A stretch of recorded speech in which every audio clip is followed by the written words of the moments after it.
Um, yeah, everybody, we're live. We're just gonna play Yume Nikki.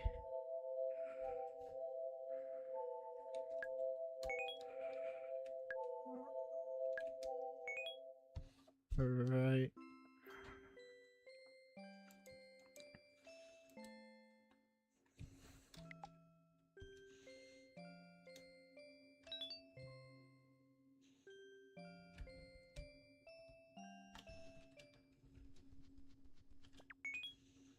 I haven't played this in a long time, so I forgot my controls.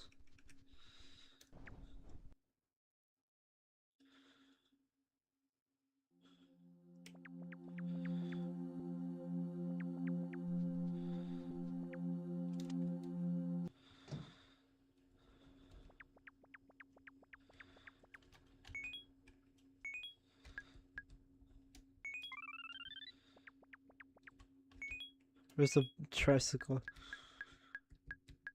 Oh, bicycle, whatever, same thing. Well, not the same thing, but you know what I mean.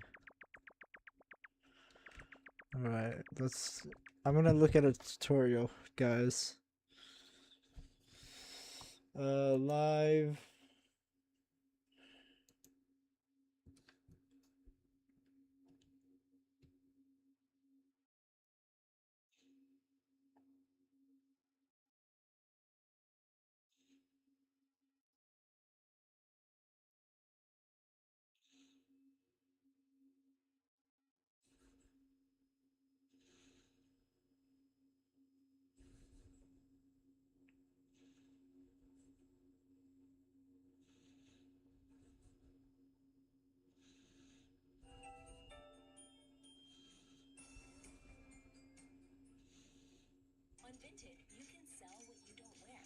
Bro.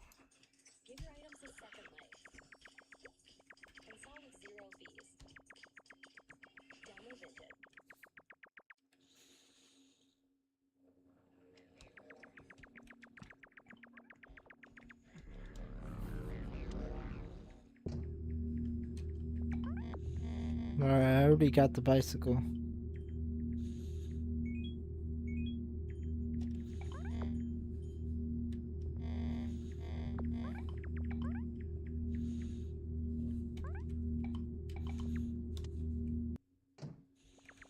Alright, Yuki Onna.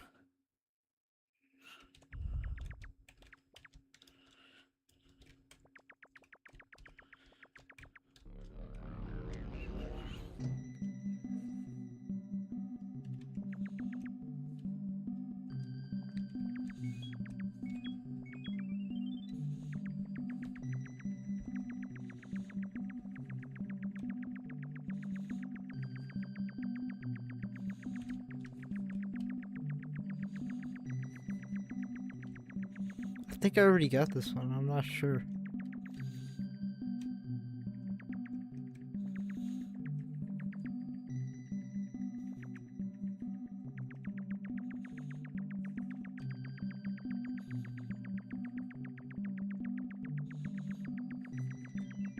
Yeah, I already got this one.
Bro, I don't care. Shush.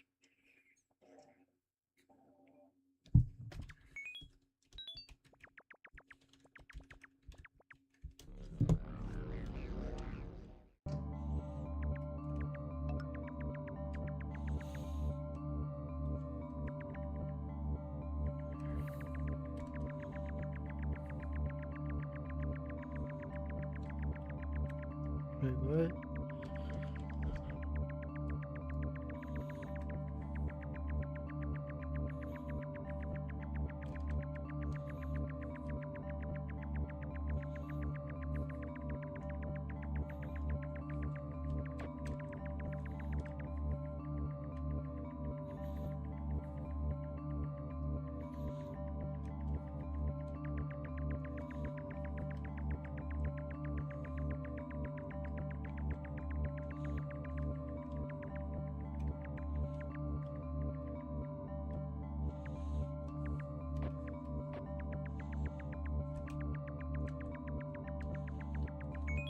Did I already get this one?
Bro.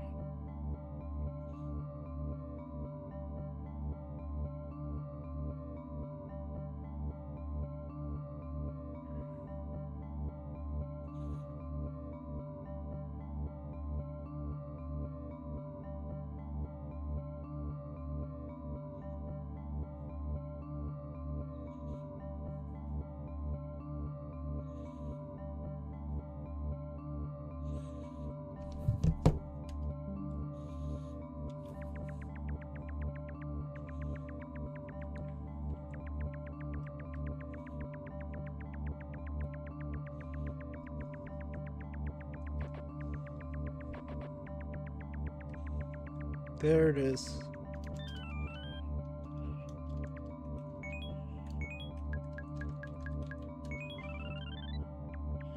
Aww.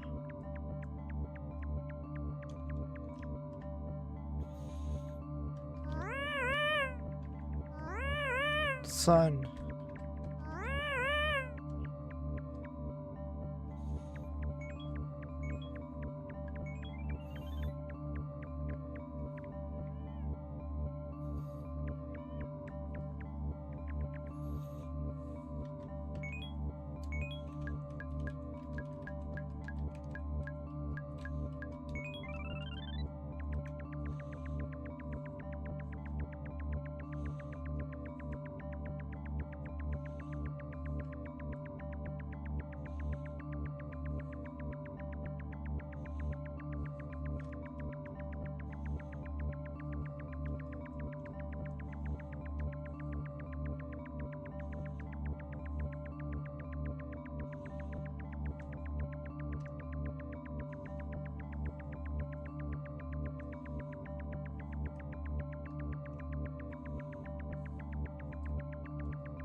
The developer of the game, The Tower.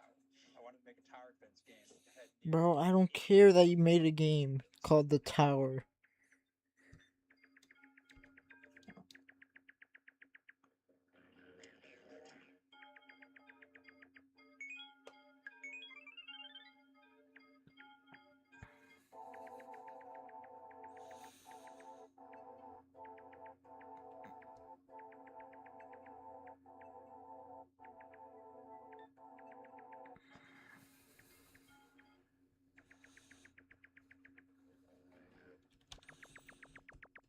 Alright, go in here. This is where I got the long hair, I'm pretty sure.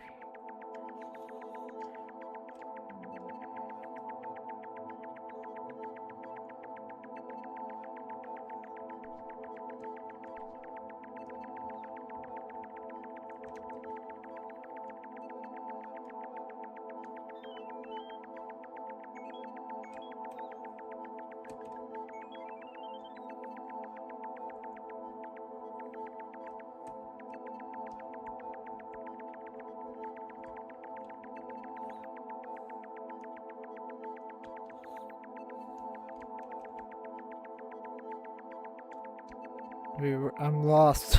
I'm lost, bro. Where do I go?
Alright, I'm just gonna restart.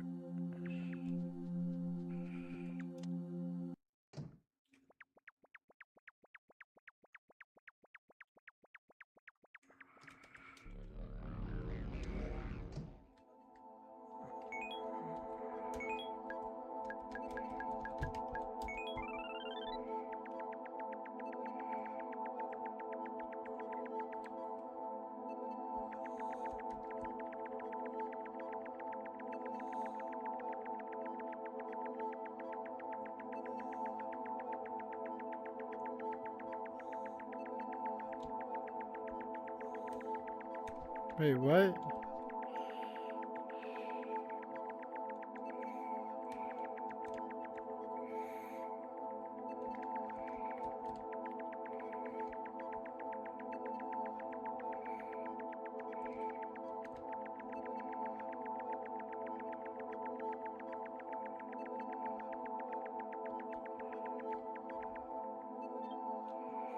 Where is he? Oh, there you are.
Oh yeah, I already got that one.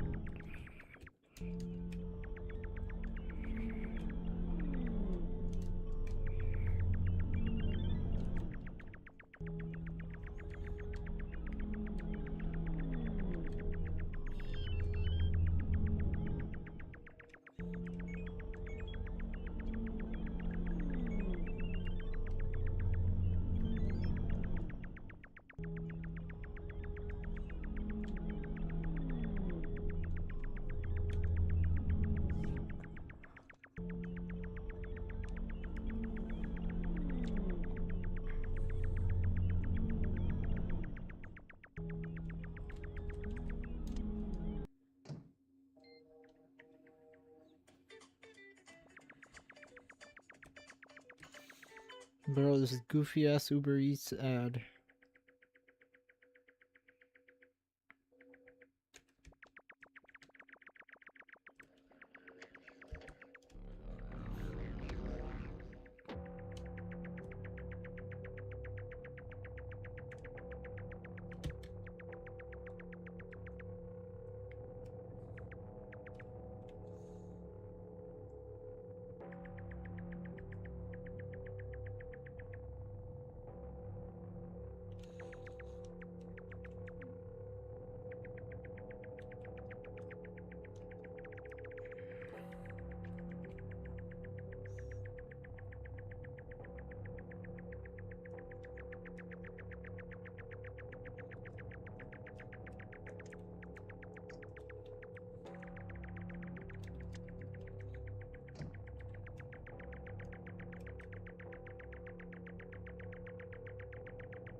There's the lamp.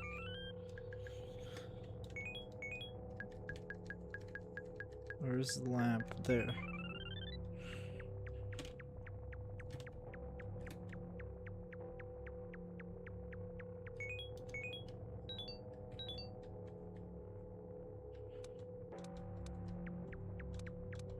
Can turn on and off.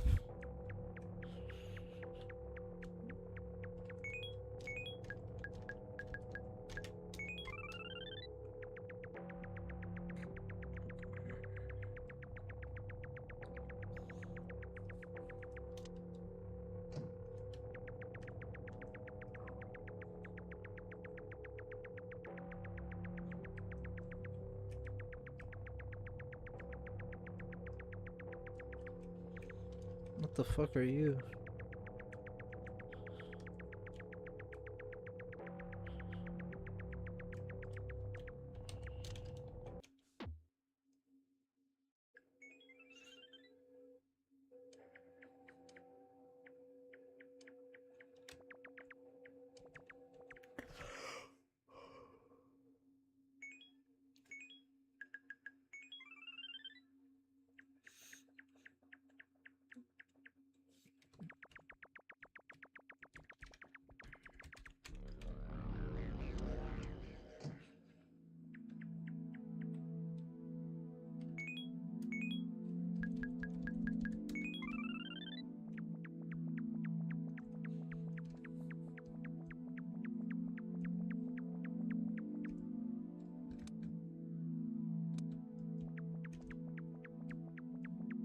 Yo.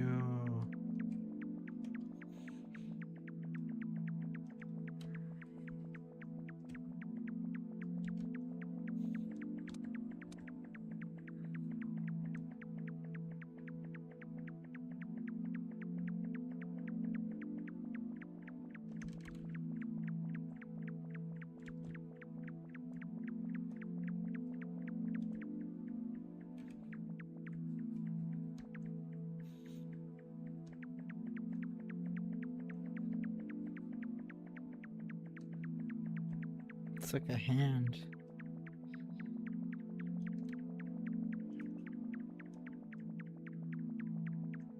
I already got that kitchen knife.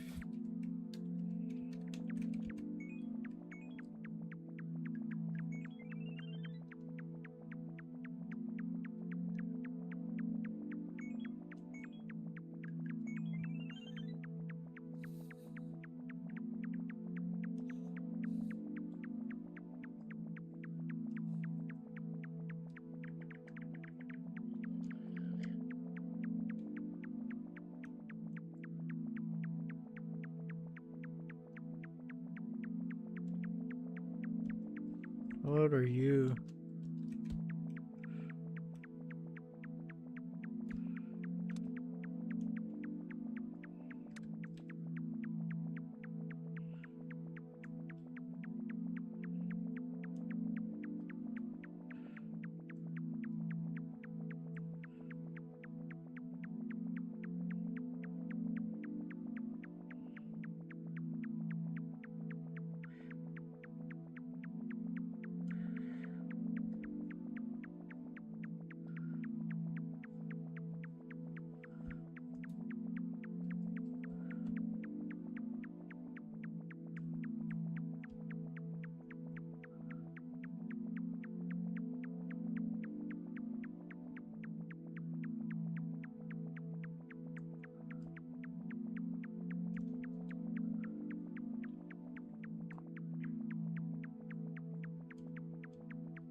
Bro, where's the door at?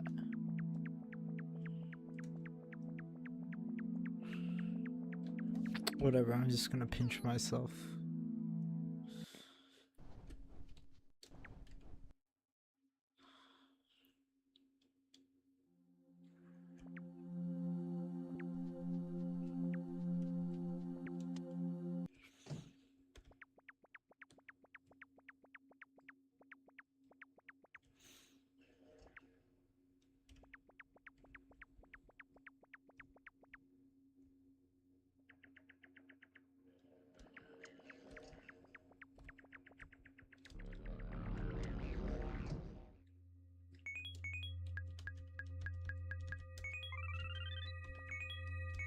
Wait, do I have the stoplight?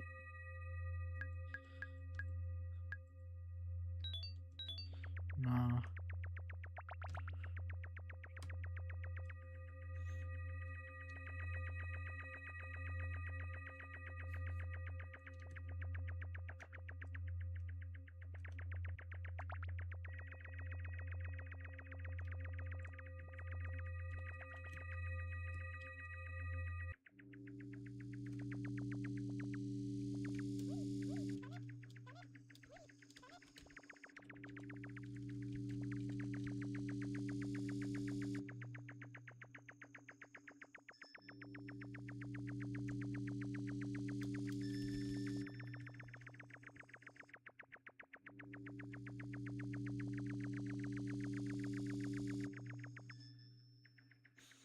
Am I supposed to go here?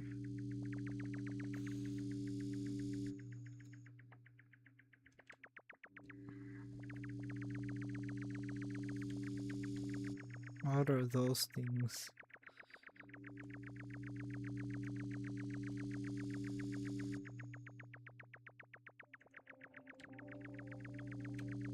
Wait, what?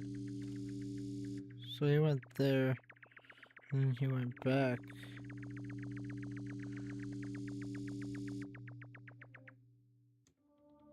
What the fuck?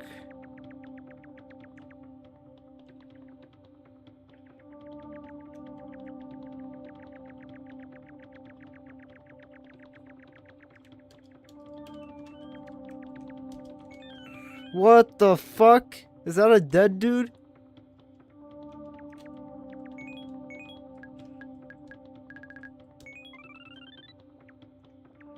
Bro, what the fuck?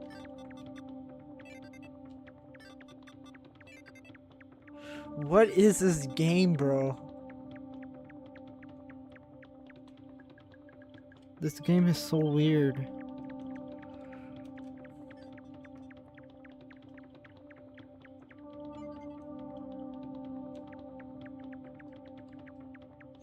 No, wait, fuck, I didn't mean to skip it. I didn't mean to skip the video. What the fuck, bro?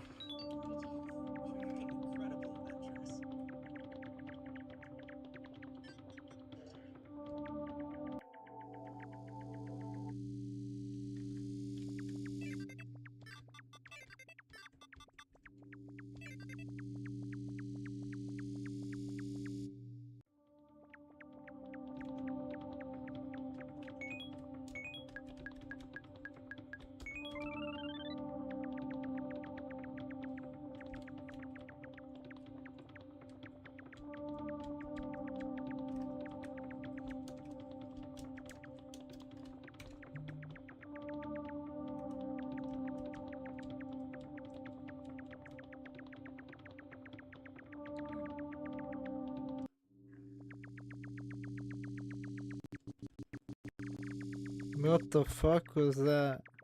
Was that a part of the game?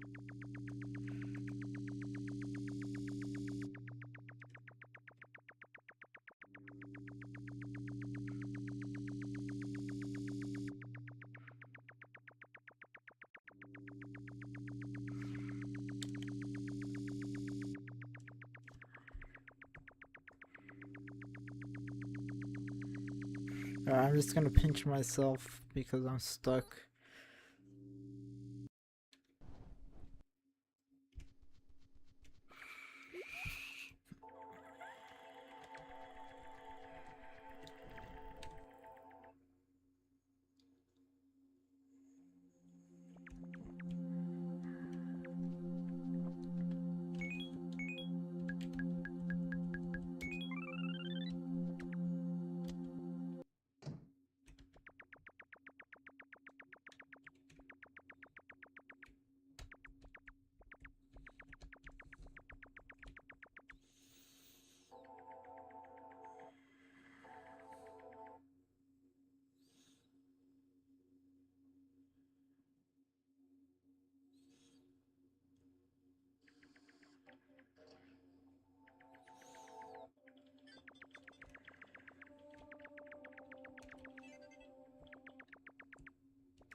Didn't I already get this one? I think so.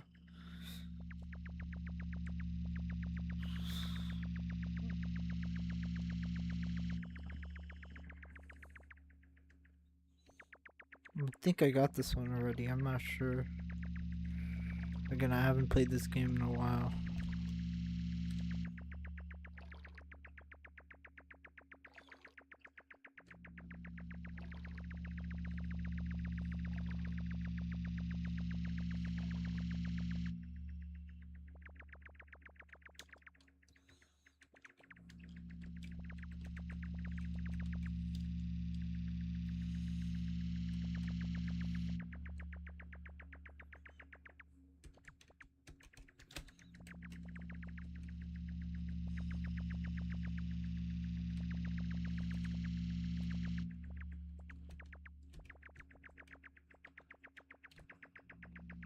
What are you? Faceless ghost.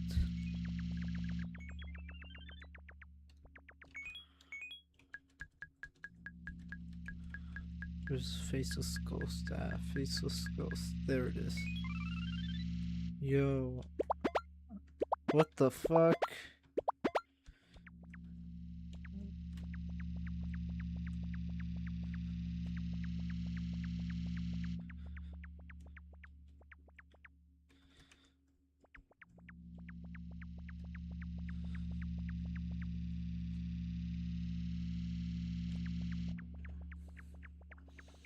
Yeah, I didn't get this one yet.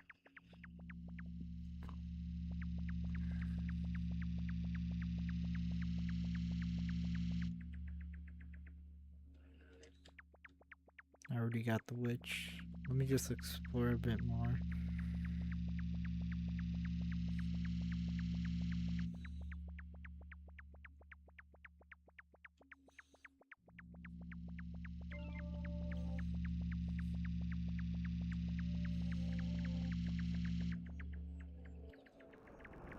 What the fuck is this, bro?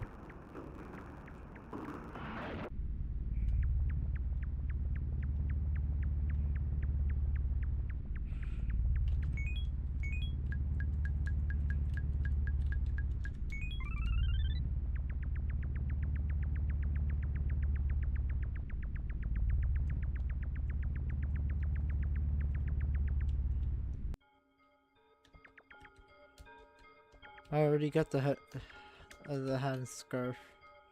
Oh wait, that's not the hat and scarf. That's what the hell? What the fuck? What is going on, bro?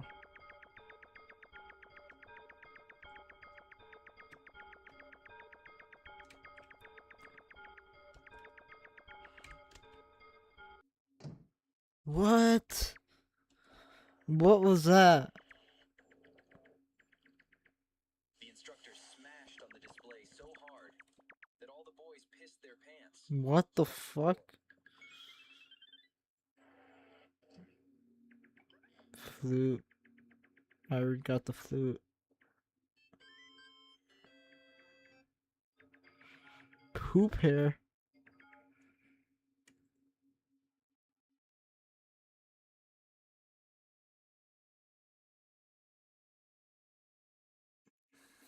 What the fuck is poop hair?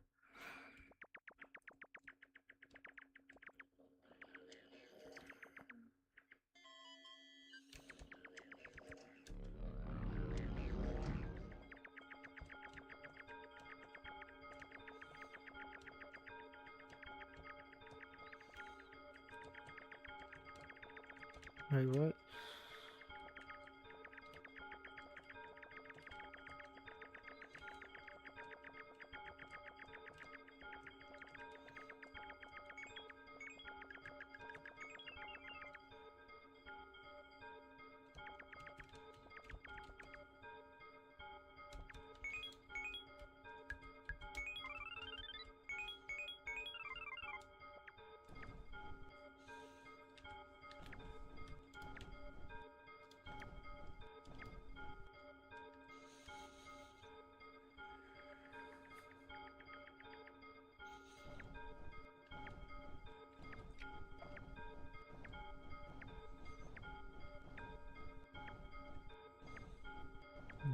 come on. Bro, my luck is horrible. How many times have I already gone in and out of the bed? What the fuck? Bro, come on, just work already. Stupid RNG, bro. Why did the creator have to use RNG in this game?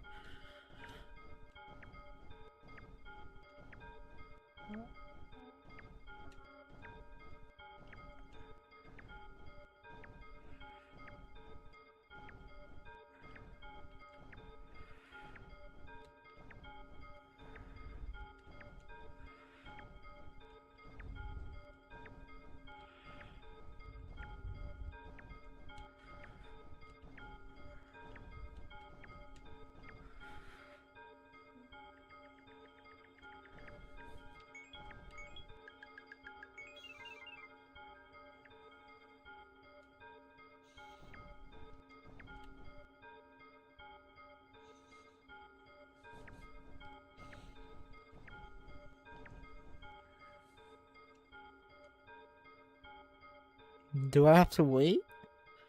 No, bro, I didn't mean to fucking... Oh my god.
Bro.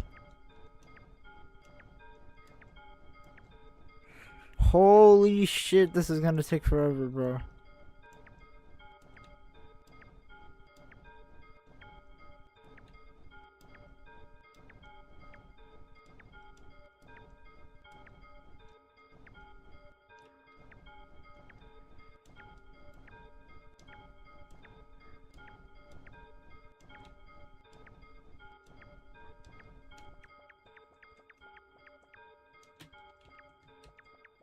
What if I try from this side?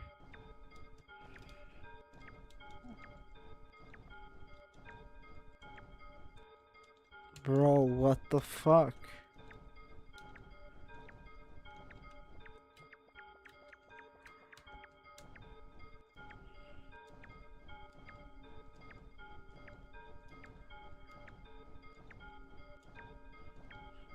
Oh my god, bro.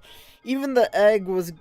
Even getting the egg in Deltarune was easier than this, bro. Like, come on. I mean, faster than this. Like, bro.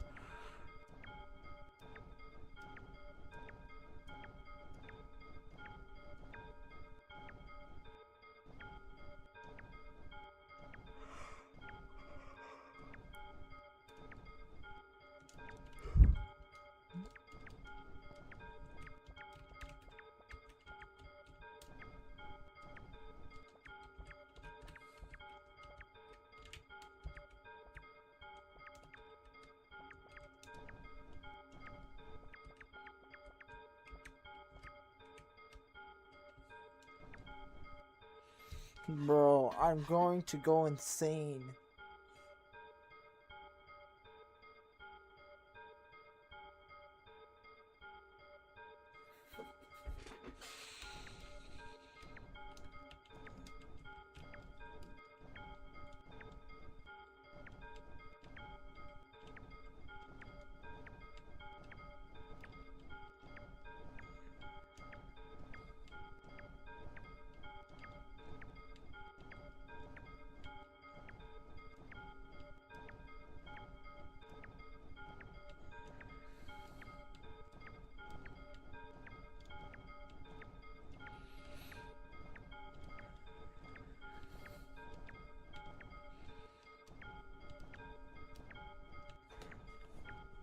Bro, what the fuck?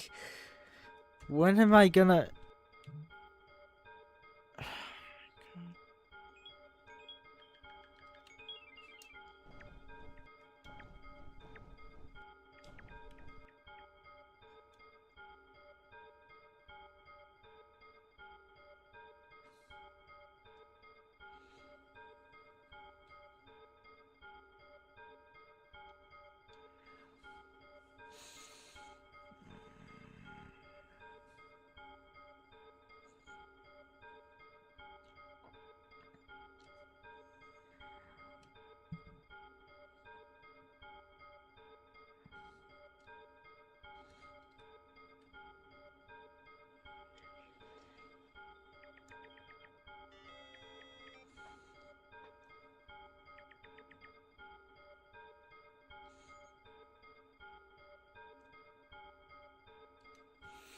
Wait, you go to the stairs by doing that? Oh my god, that's so much easier, bro.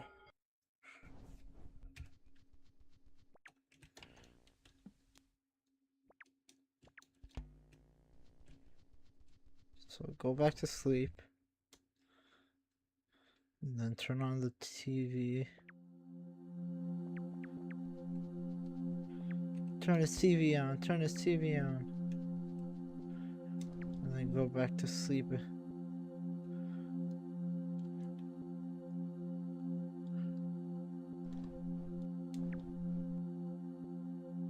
Why it's not working?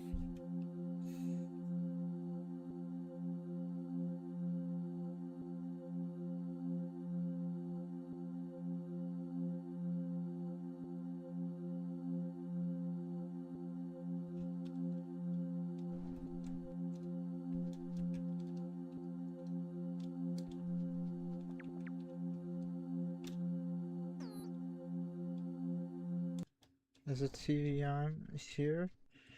Yeah.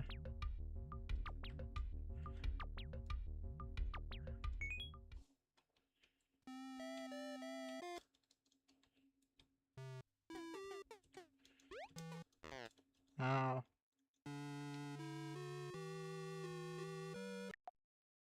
Wait, how do I?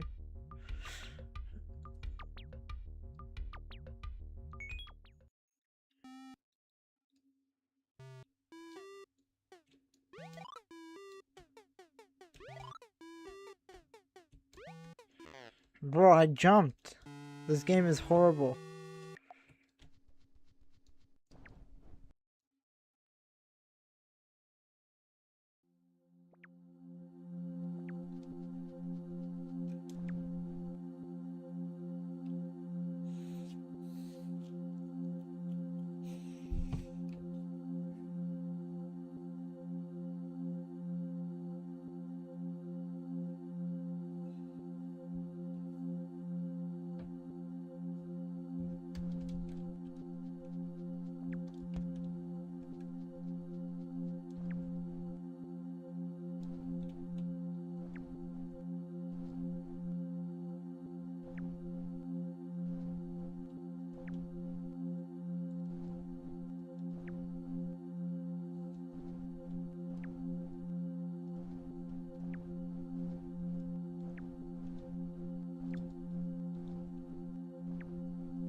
Bro, what the fuck?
Alright, so in the candle world.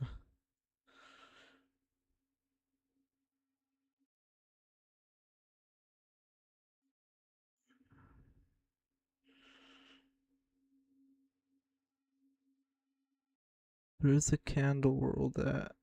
Oh, right here.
Where's the fucking can?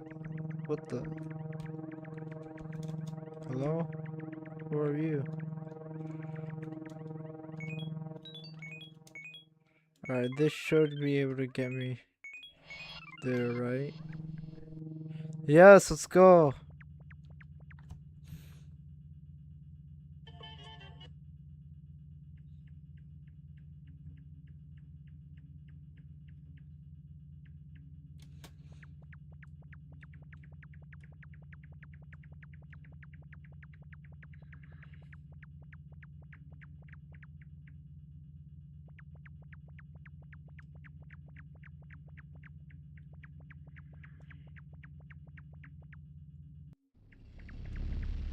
What the fuck?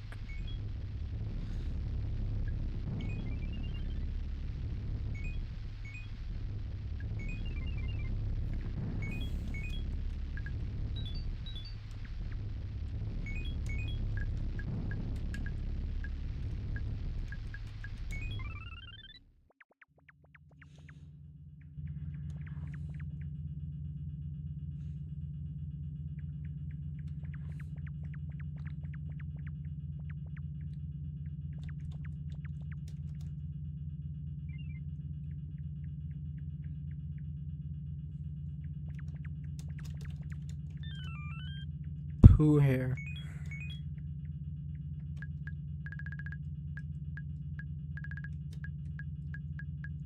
Where's the poo hair at? Poo hair, poo hair, poo hair. There it is. Ew, yucky. So that thing right there is supposed to be poo? Huh. And of course there's blood there, because why not?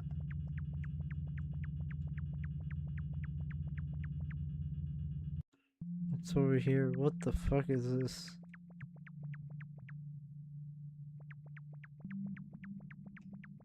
Hello?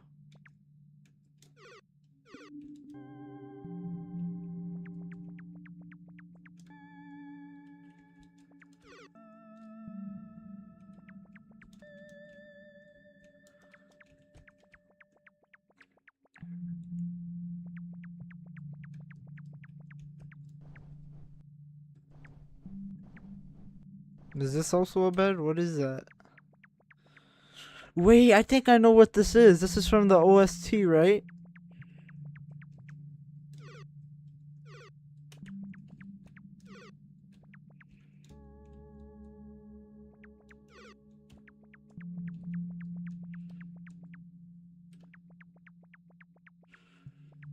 The original soundtrack, right?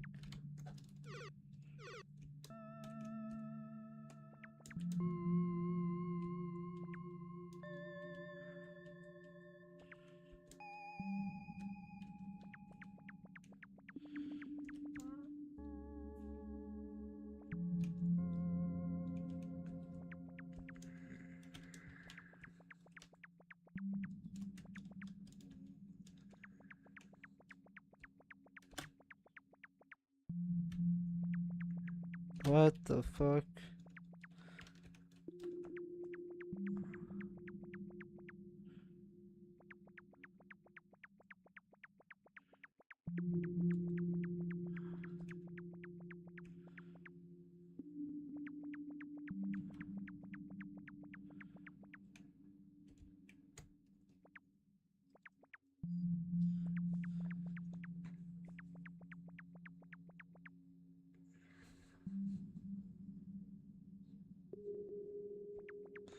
Huh.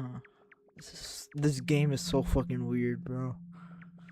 It's so surreal.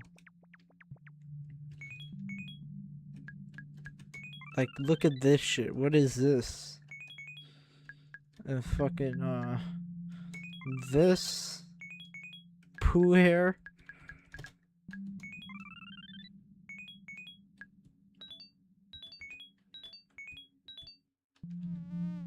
Ew, that's what it just spawns flies?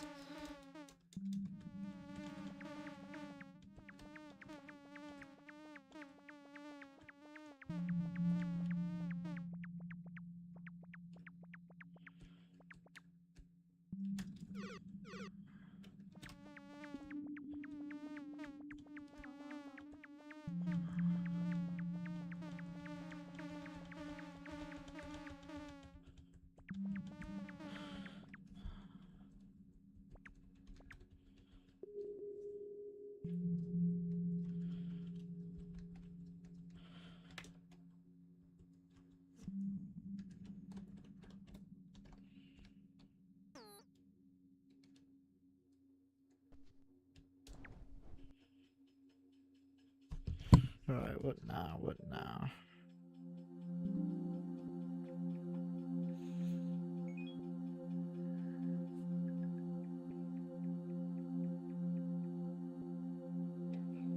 I already got the severed head. I already got fat.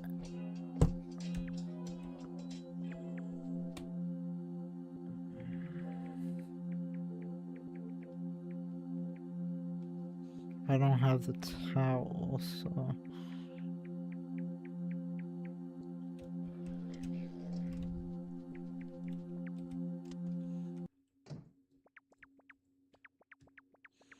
Let me get the towel.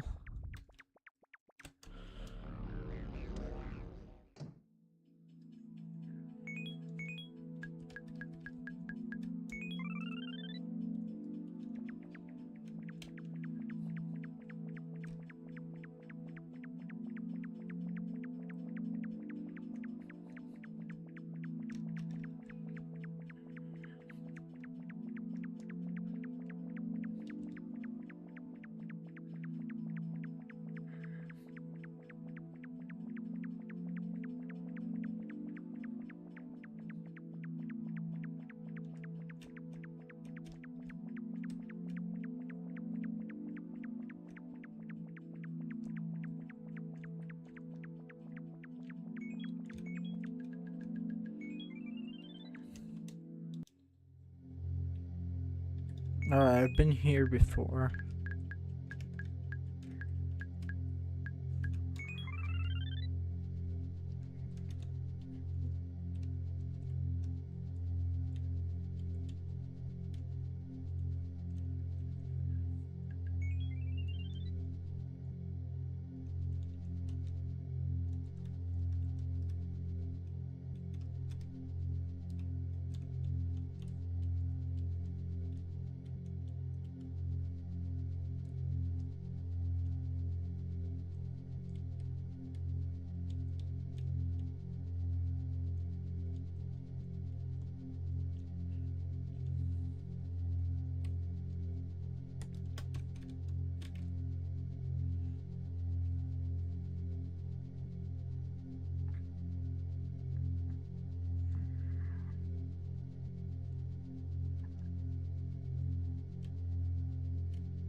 Bro, where do I go?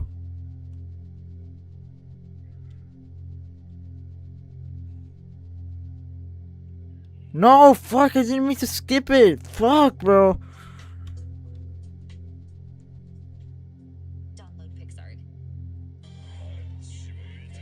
No, shut up, bro. Fuck this shit.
Bro, where was this damn towel at? Towel, where are you? Fucking dumbass towel.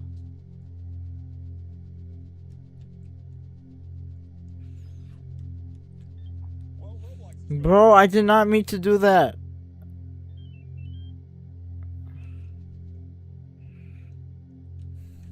Oh my god, bro. You gotta be kidding me.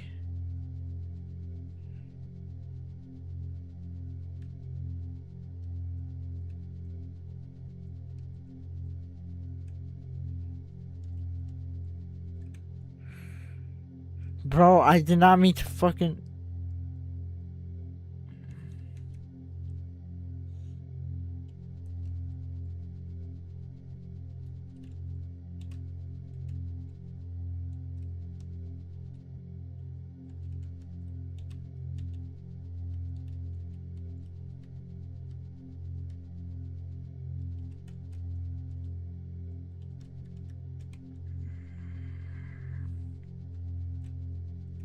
Oh, there it is, there it is.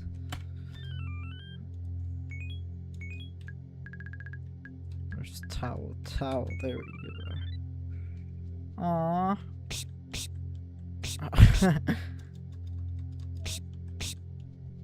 Aw, that's so cute. Anyways,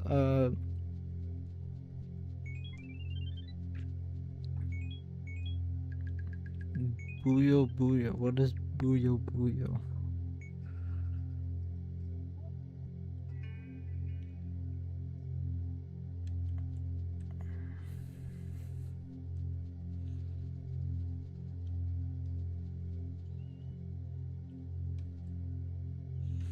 Alright, so just go north up.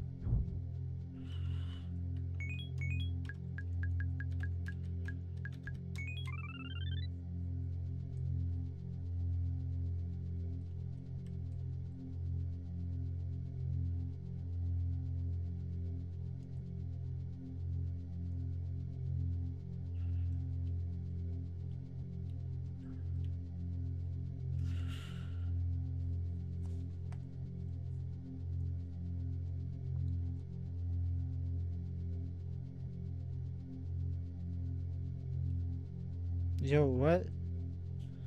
What the fuck?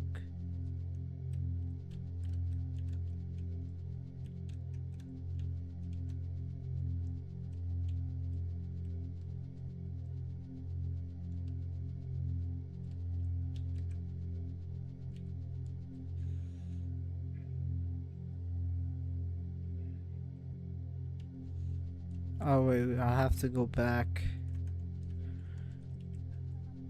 Alright, where's the door at? Where's that door? Door, where are you?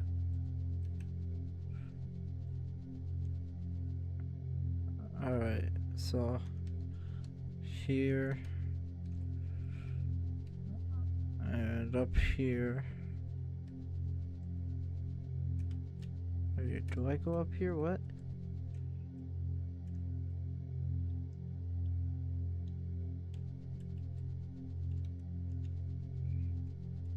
What? Oh, I go over here. And then I go up here.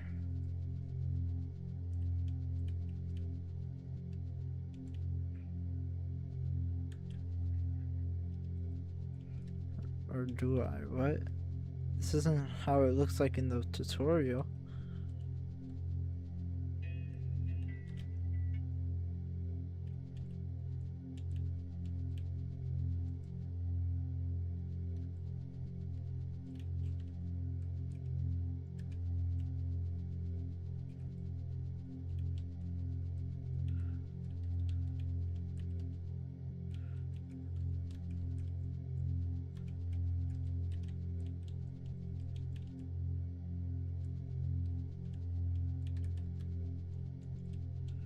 Is this it?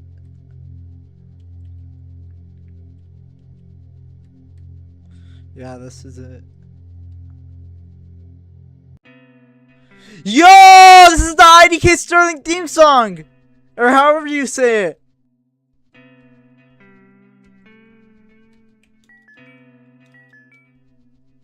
Yo!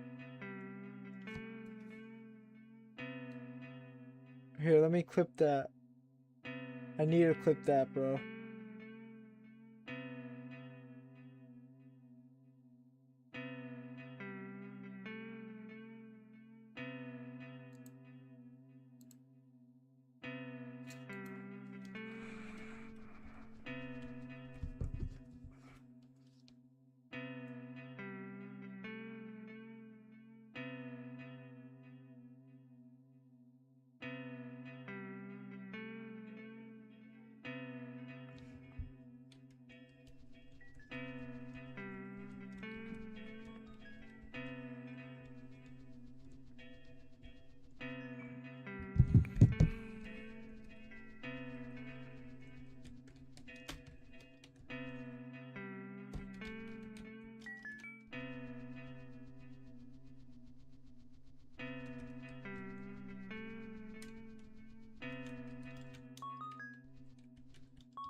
Alright, there we go. What the hell?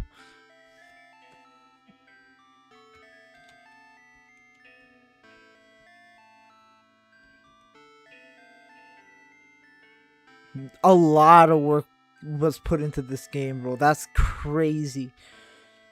You have to do it for every single effect, bro. For both of the mini games, not mini games, the 8-bit styles.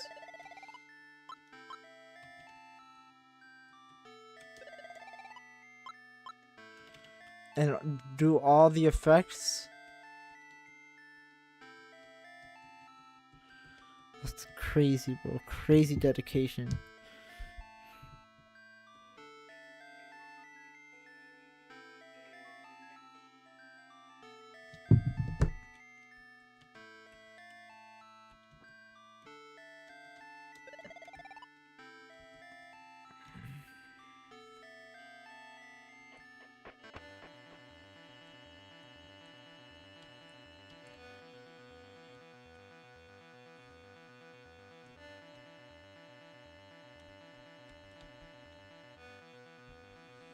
What the fuck is this game, bro? This game is so trippy and weird, bro. I'm telling you.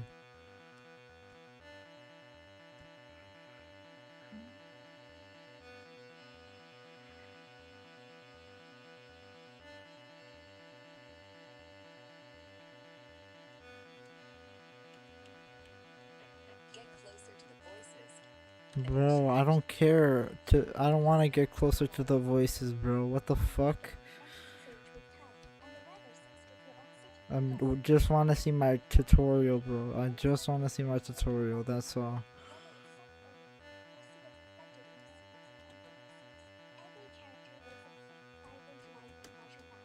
What's this?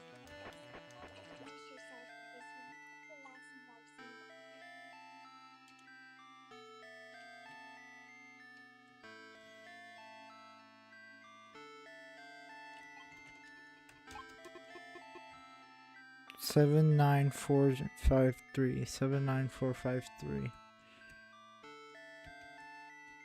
Am I able to get over there or?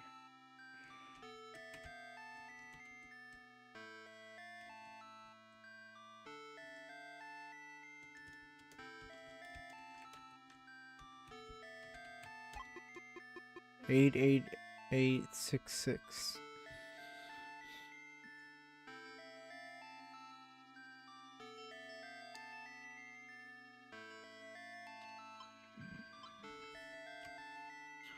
I don't want to kill it. I'm a pacifist, bro.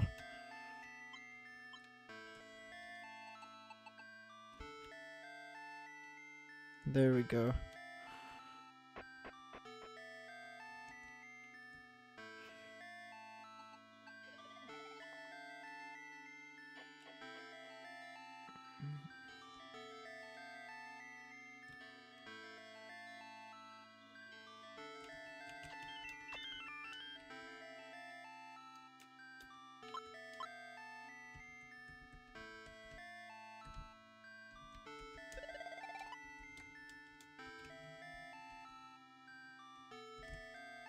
Does it just make you squishy?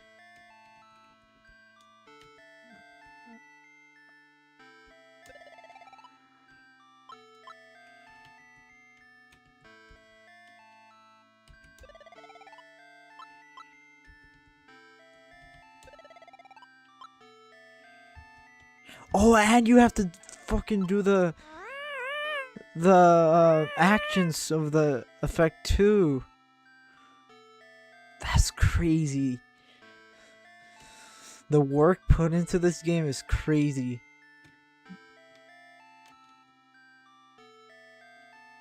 You know what? I'm just gonna say it. This game is better than most AAA games. There, I said it. And it has more passion put into it than well, it's not better than AAA games, but you know what I mean. It has more passion put into it than most AAA games. They just want the money, money, money, money. That's all they want. But this game is actually free.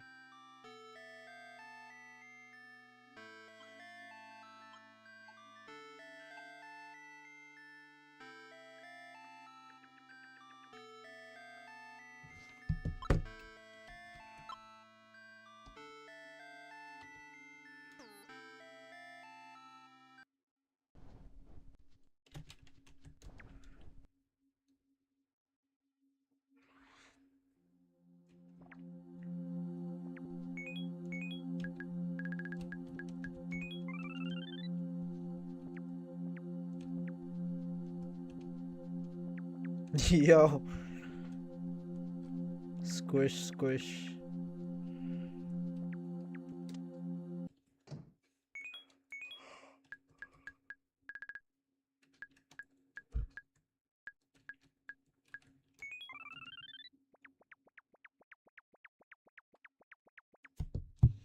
I already got the demon, I'm pretty sure.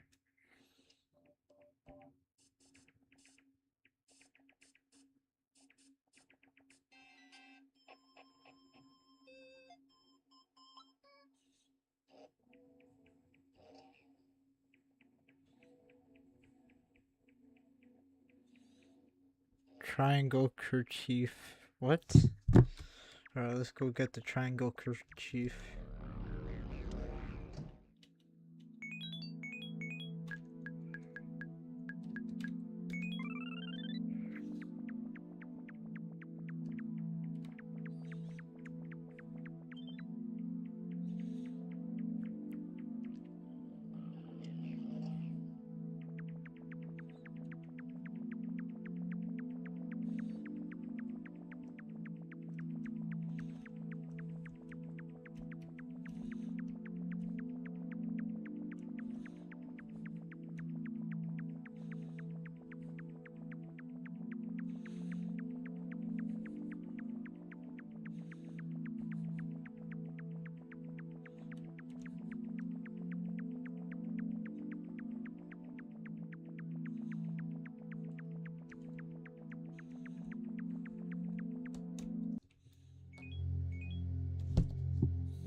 Where's the triangle kerchief? Oh wait, no, it's not triangle kerchief. It's the bicycle. Yeah.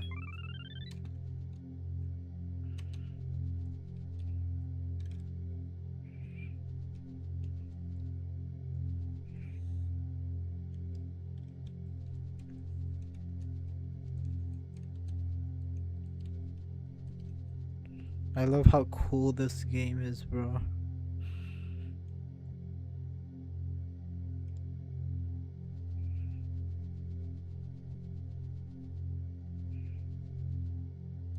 Wait, bro, I'm stuck. Hold up.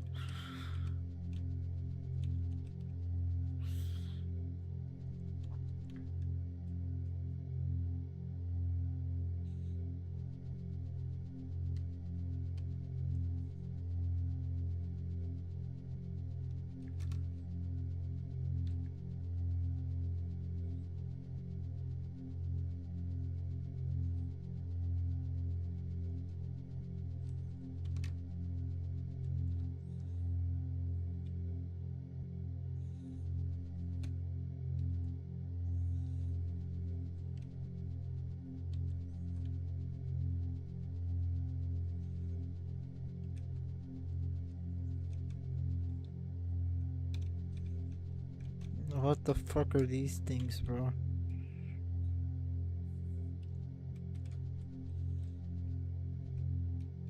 Wait, so like those are like dead ones and these are like alive ones?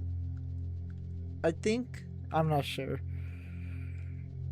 I'm not a theorist. A game theorist.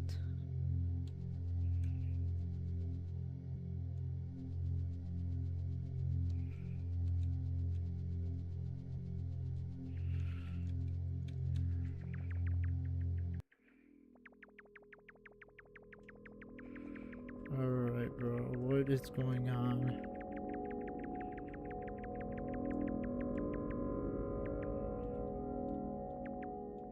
Falling man event.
What the? Who are you? Did I just put her in my pocket? What the fuck? What was that? Or did she disappear or something? Yo, that's so cool. It's like city lights.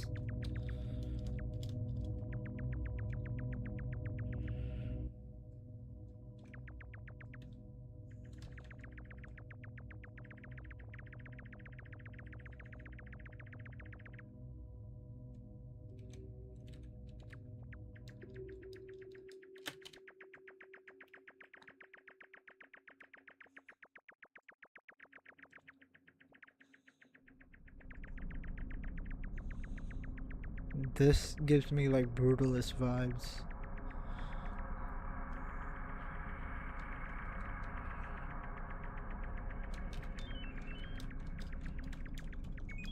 Yo, get back here.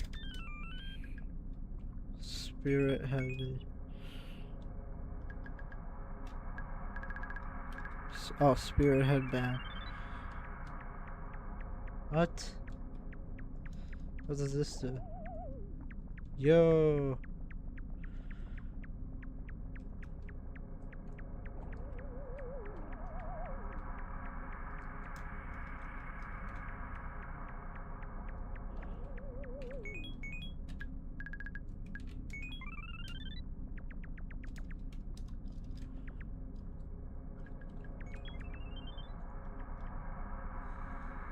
Wait, so I got all the items now.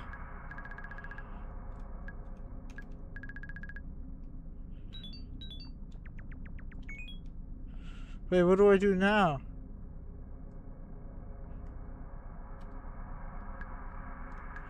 $324 out of $350. What?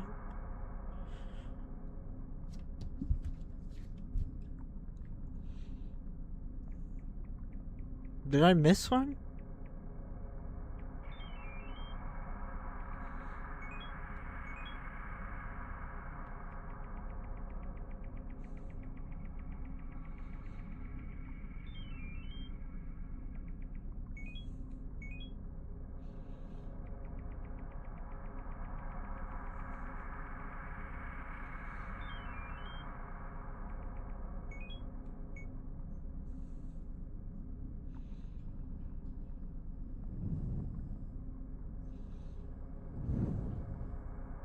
It's different for him though. What? It doesn't make any sense.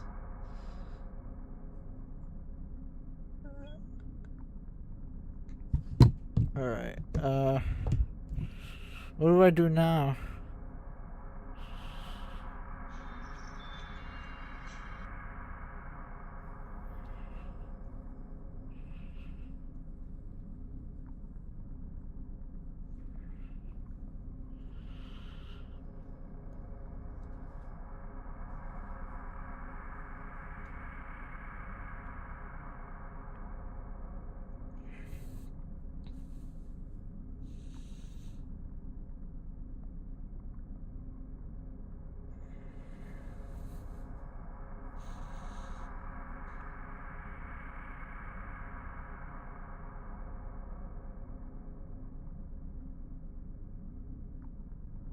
Wait.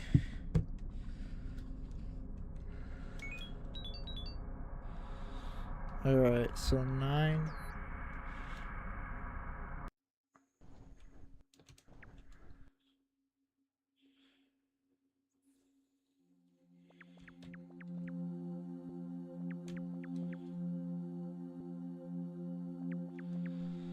Alright, turn them into eggs with 5? Huh? It's not doing anything. What?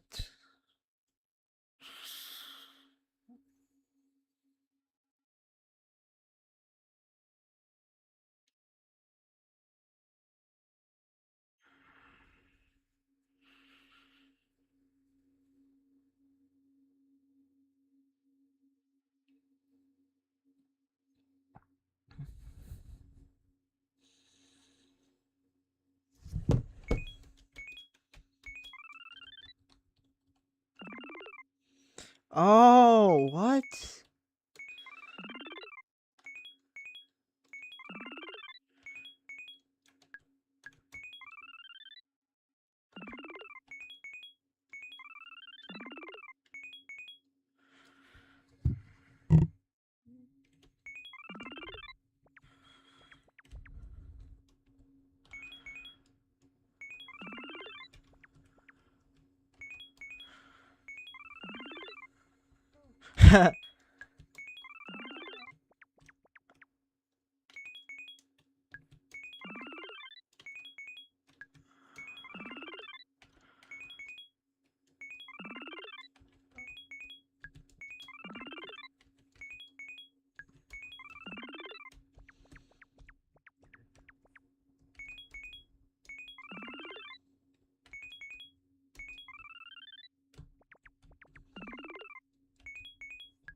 You.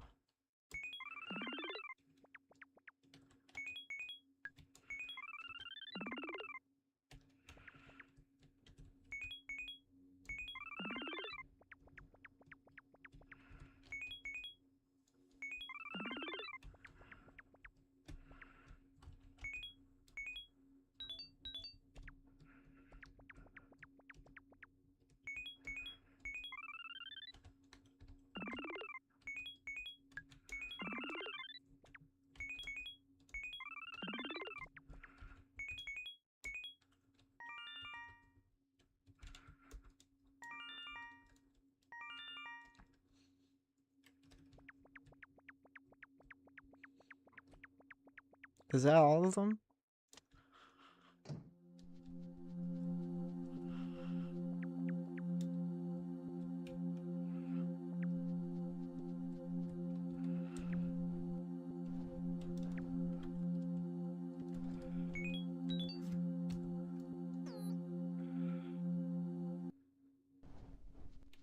It says now to go to the balcony. What the? What the fuck?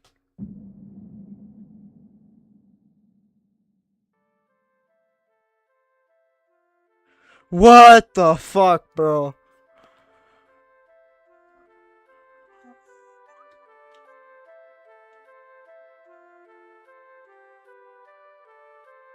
What?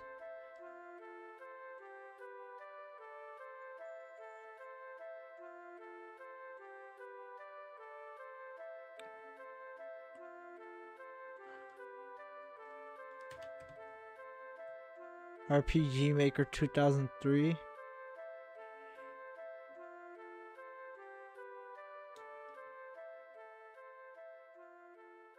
What the fuck? That's it?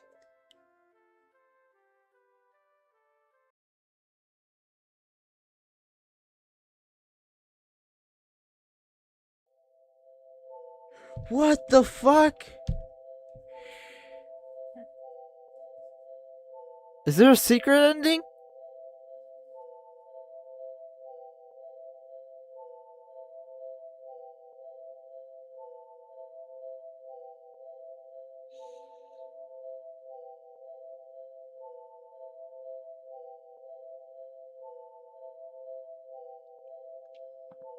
What the fuck? Did I just beat the game? What was that?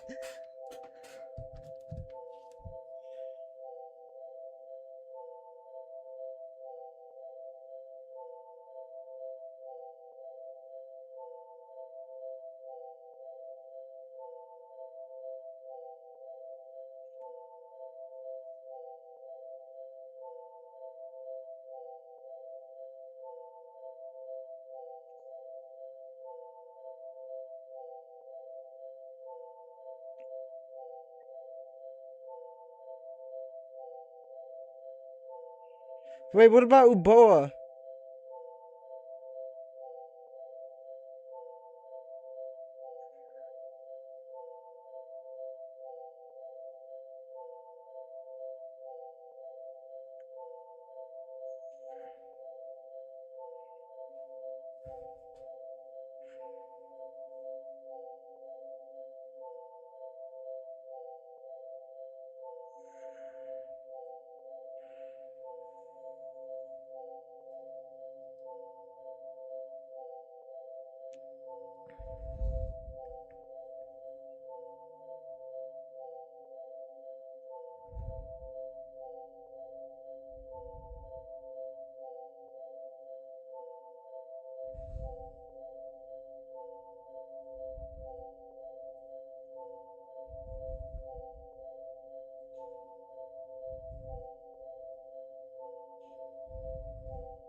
Wait, so there's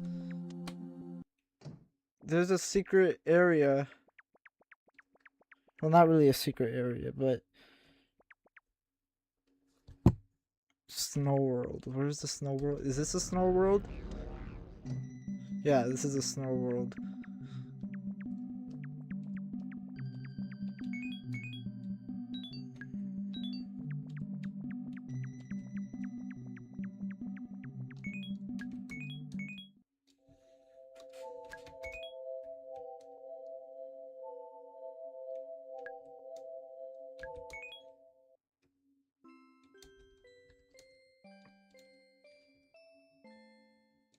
Bro, I should have fucking saved. Ah. Oh!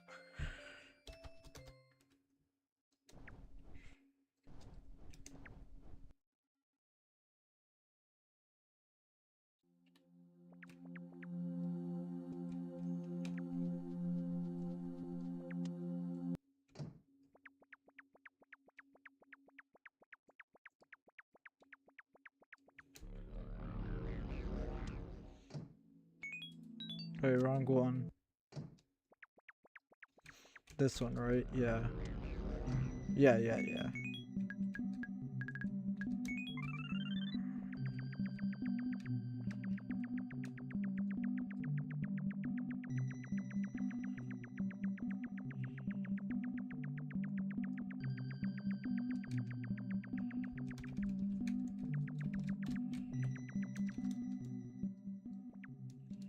What the? Hello? Is that Frisk from Undertale?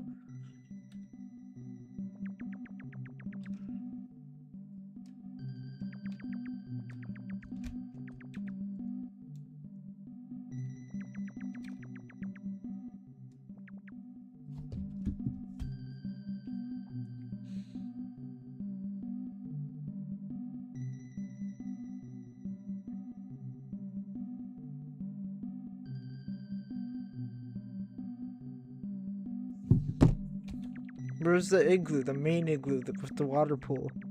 It says there's an igloo with a water pool.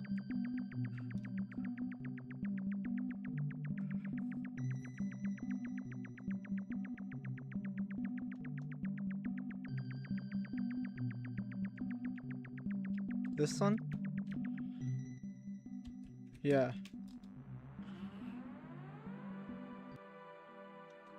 What the fuck? No, I didn't mean to.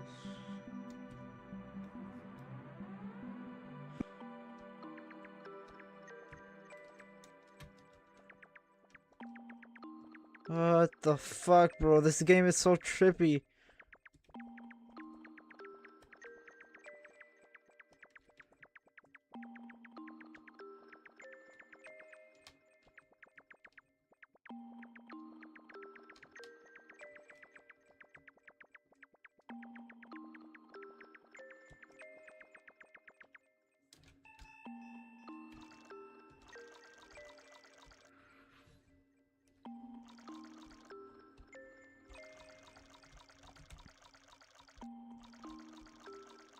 Southern Islands.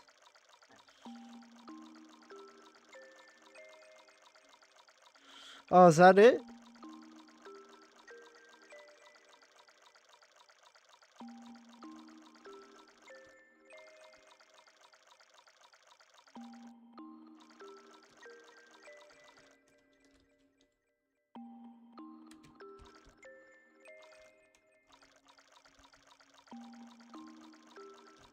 How do I get there?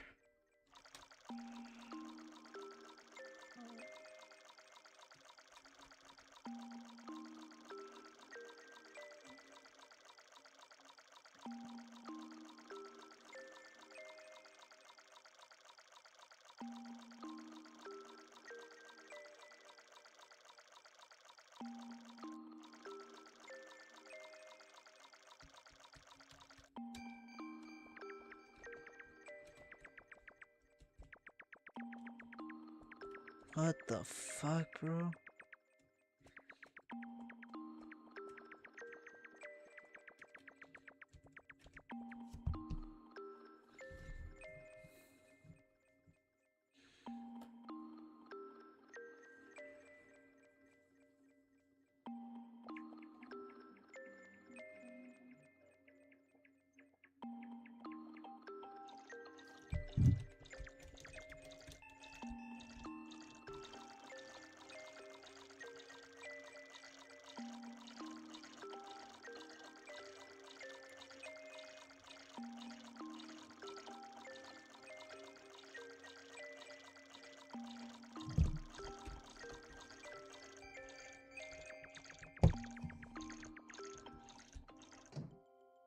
Hello?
What the fuck?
Where's the block world? This is the block world, right?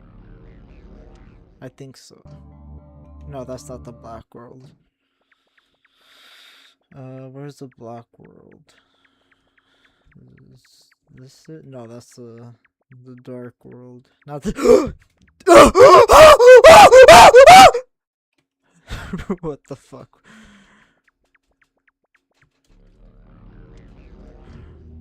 No, that's not the block world either.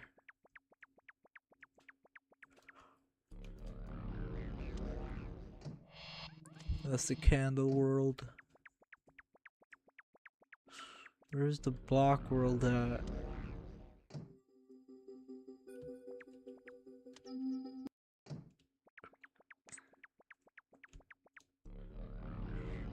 That's the forest world. Is this the block world? This is it, right? I'm pretty sure. Yeah.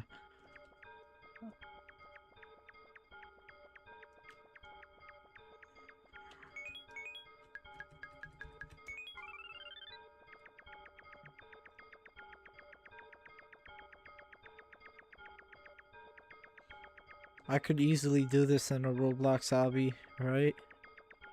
Right, chat?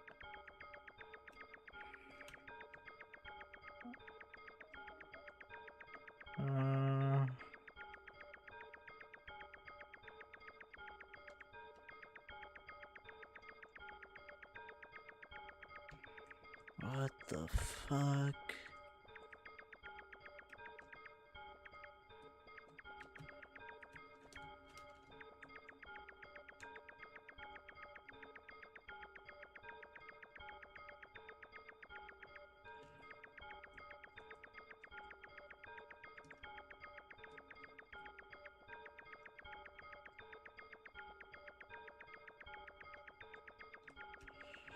Bro, where's the thing again?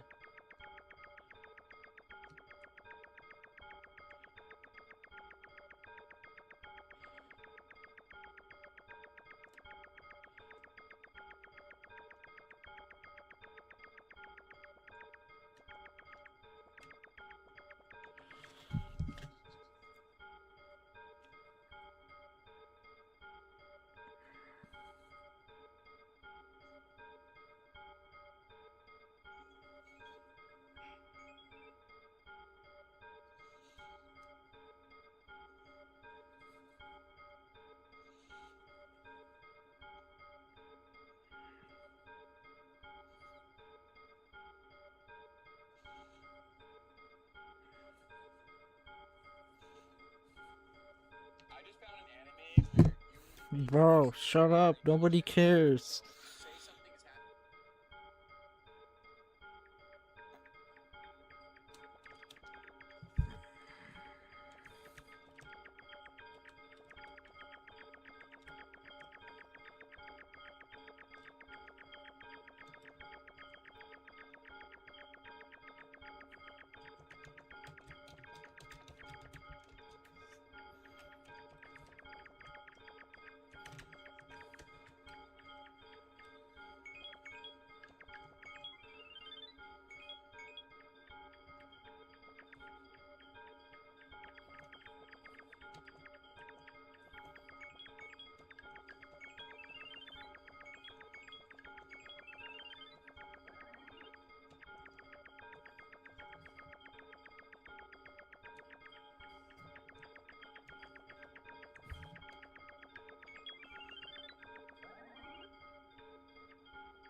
Bro, where am I?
There's no effect for this one?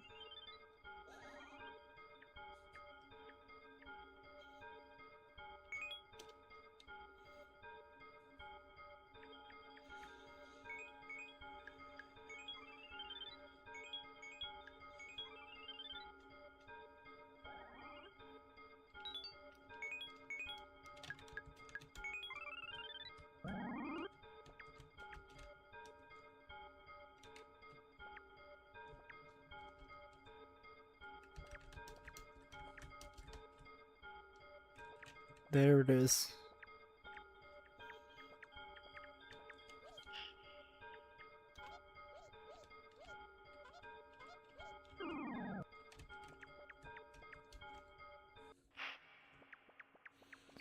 What the fuck, bro?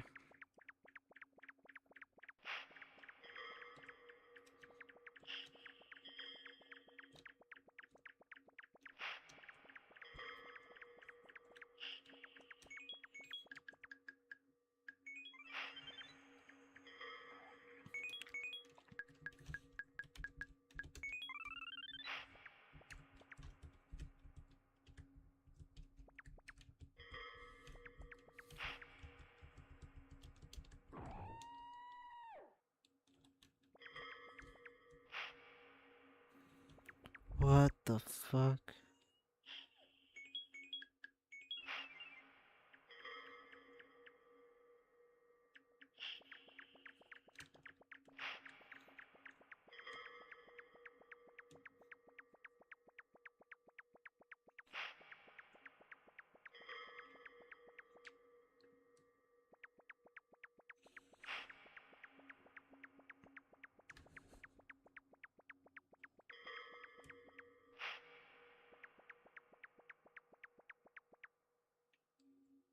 What the fuck? Yo! Why is there decapitated heads?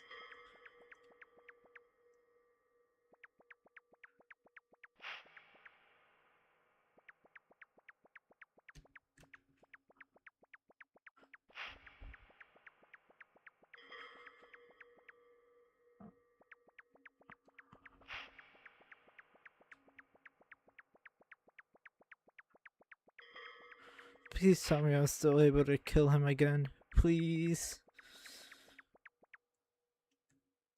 Yes, alright.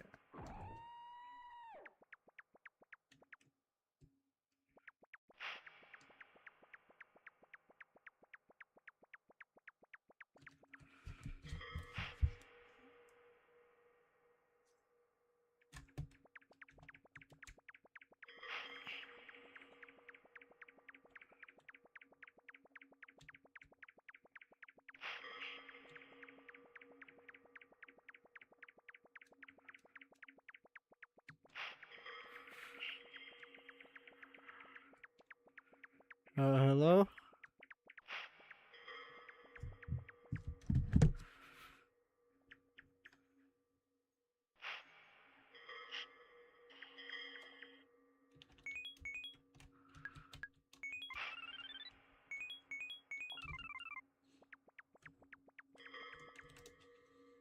What the fuck?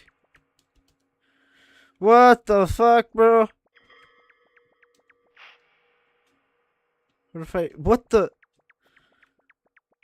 Where did she go? Oh, there.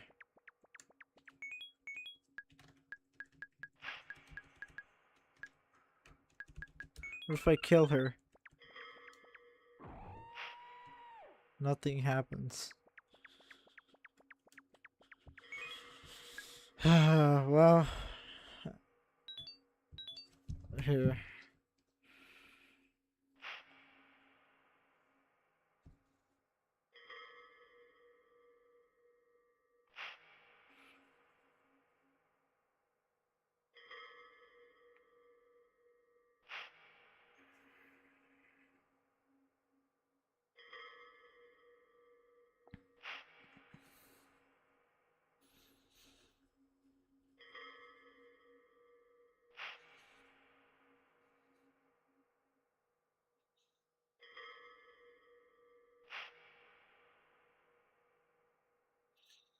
Now I guess we just look at theories, right?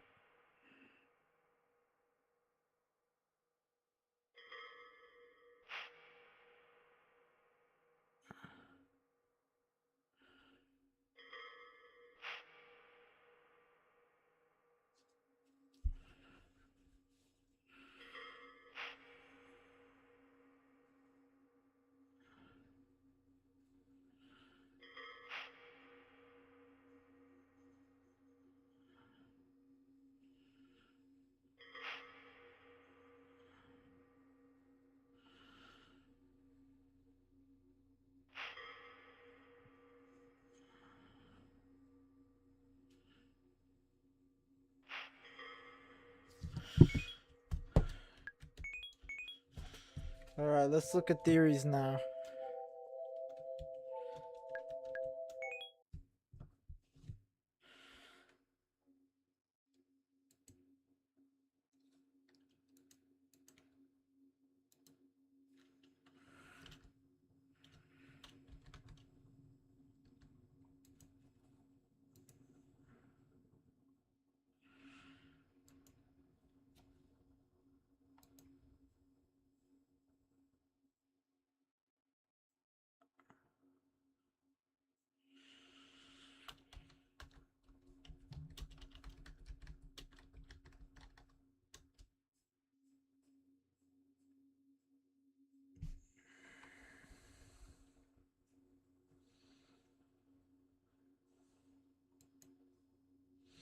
Yo! 2 hours!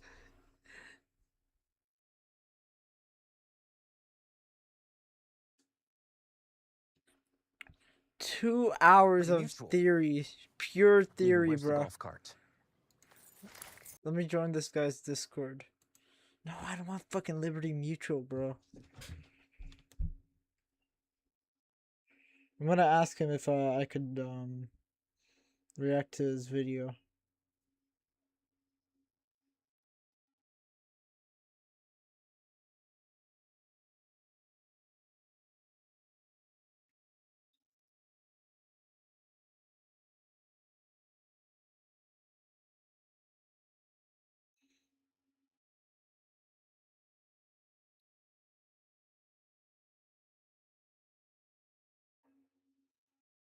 Yo, he does Deltarune theories. Let me join his Discord. I'm gonna ask if I can well, I already said that, but whatever.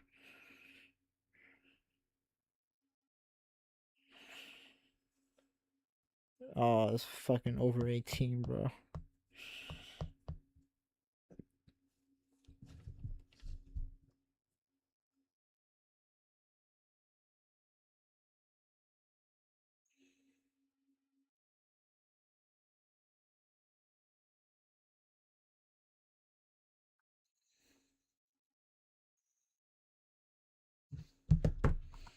Whatever, I'm just gonna react to it. On June 26, 2004, an elusive unknown game developer going only by the alias of Kikiyama uploaded a file to the internet. This file was an RPG Maker video game dubbed Yume Nikki. This unknown developer would not know this, but this game would cause a butterfly effect across the entire world of video games. Almost every single RPG style game I have ever played can lend some form of inspiration back to Yume Nikki. Undertale, Yes, that's what I was fucking thinking, bro. Undertale. I thought about so much about Undertale when I fucking was playing Yume Nikki, bro. Omori, you name it. All of these beloved I haven't games played have those Yume two. Nikki to thank in some way for Wait. Omori, inspiration back to Yume Nikki. Undertale, One Shot, Everhood, Omori. I haven't you played name those it. three. All of these Everhood, beloved games One have Shot, Yume or Nikki to thank in Amori. some way for their creation. So today, I wanted to pay proper respects to that game. When Yume Nikki first came out, I wasn't even 10 years old. It was long before my time. 20 years later, I have taken it upon myself to solve the mystery known as Yume Nikki. I have scoured this game, looking for every clue, leveraging every interpretation, What reading the almost fuck? every single What? I paragraph haven't in the even wiki, gotten and into those watching several parts. fan theories. This game is about dreams, so it goes without being said that things are about to get very interpretive. Dreams in general can have several meanings, so I wouldn't be surprised if my interpretations deviate from what you see in Yume Nikki.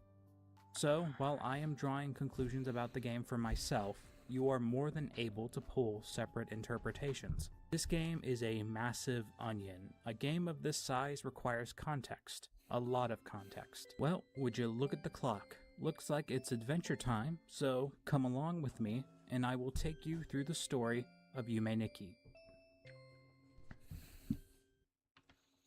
Starting Yume Nikki will place you in a room, followed by absolute silence. All you can hear the steps of your rubbery shoes on the floor, only ever muted by the rug which complements the room. Walking outside will bring you to a balcony and a black cloudy sky. The sky in the background will change from night to day occasionally. You play as a young girl named Madotsuki. This comes from the word Mado, which means window, and Tsuki, which means something that is attached. The naming of the protagonist directly leads into the idea of looking through a window, outwards. This understanding can be thought to be a direct representation of the character's actions, as Madotsuki will later be seen looking into many different worlds and places. This could also be a reflection of how she has lived looking out into the world, clearly seeing the events which take place while still being blocked from participating. Isolation is the soul of Yume Nikki, and it's a game that makes you feel alone all the way through, with only some moments of reprieve. When you attempt to leave the room, Madotsuki refuses, shaking her head. The significance of simply shaking her head could also be made to imply the Like maybe she has an abusive parents or something. I don't know. pointlessness of walking through that door. This area is commonly referred to as the real world. With the action of shaking her head, it could be understood that Madotsuki... Oh, wait, or maybe she doesn't like it out there. Which, again, could mean that she has abusive parents or something. Yeah. has given up completely on going outside, deciding to reserve herself to her room permanently. For the most part, Madotsuki's design is normal. Fashion sense is typically represented by the clothing a person wears, but in this context, the clothing has been chosen by the creator of the game, so therefore, I can only assume the clothing is symbolic. On her shirt lies a red square, and within this square we see a 6-pixel checkered pattern, which doesn't really form anything specific. This checkered pattern actually resembles the checkered pattern seen in PNG images. Comprising of gray and white squares, these squares are never seen in the final image, as PNGs are typically used to allow other images to fill in the background.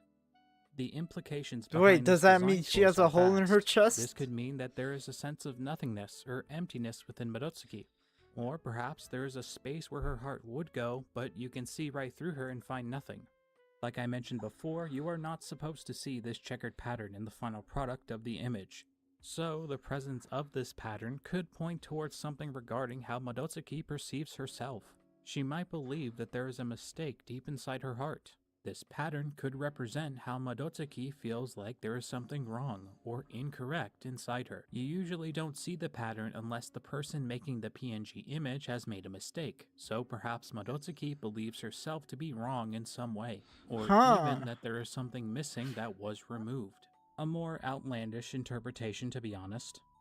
For the most part, people are more than likely to see this checkered pattern as an actual window, hence the name Madotsuki. Going by the window interpretation, this design choice would imply that throughout the events of Yume Nikki, we are figuratively taking a look inside of Madotsuki's heart. The very nature of Yume Nikki is unsettling. The silence you hear within Madotsuki's room is deafening. This silence might actually not be directly linked to Yume Nikki itself. I have never been there, but I am almost certain that Japan has specific rules regarding noise levels. In Japan, it is very normal to have lawfully enforced quiet times, usually ranging from 10 p.m. into the night.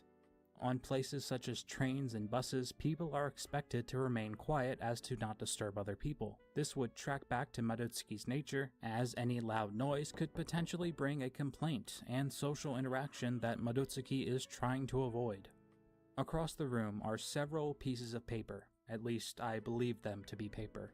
From what I can tell, these pieces are blank and can probably be traced back to the dream journal on the desk. At least that's what I would say if there was anything actually on the desk. The place next to the bed is where you save your game, or in the game's own language, fill a page in your dream journal, your Yume Nikki. However, looking directly at the desk, there is no journal there. You see, there are quite a few logical inconsistencies in Madotsuki's room. Before we start the actual content of this game, I think the best place to start would be talking about the current living conditions of Madotsuki herself. People often refer to her as a hikikomori, which you would be familiar with if you ever played the game Omori, which bears a similar name. Social withdrawal is something I have a little bit of experience with. I don't want my personal experience to muddy up the interpretation too much, so all I'll say is, from my experience, sometimes reclusiveness is better than the alternative. Sometimes I would reserve myself to my room with the door closed for hours on end, and I would only ever come out when it felt safe, for lack of a better word. In this time of recluse, I would entertain myself with things like stories and playing video games. Madotsuki has found her own way of entertaining herself via her dreams, not necessarily because she likes it, but she just might not have a real choice in the matter. The point is, while I think the label of hikikomori is accurate, Madotsuki appears to be very young, unable to make the decision for herself. I don't think she can safely explore the outside world on her own, considering her age. Pixel art is notorious for being unclear at times, but just by looking at her sprite, I can only imagine that Madotsuki would only be like 14 years old at the most. A hikikomori is a recluse who lives this way intentionally or out of necessity. Madotsuki's reclusiveness is technically voluntary, but with the way she shakes her head, I could imagine there is a good reason she does not want to walk outside that door. If she did so, she would be a lone child wandering the outside world by herself. This is not the end of my interpretation, by the way. The next piece of the puzzle requires context which comes far down the line, so please be patient. It'll all come together in the end, I promise. Next to the door is a TV and a Famtendo system, which is a combination of Nintendo and Famicom disk system. The Famicom itself is actually an attachment to the Nintendo Entertainment System, one of Nintendo's game consoles which could be used to read disc media rather than a cartridge. That's floppy disk, by the way, not compact disc.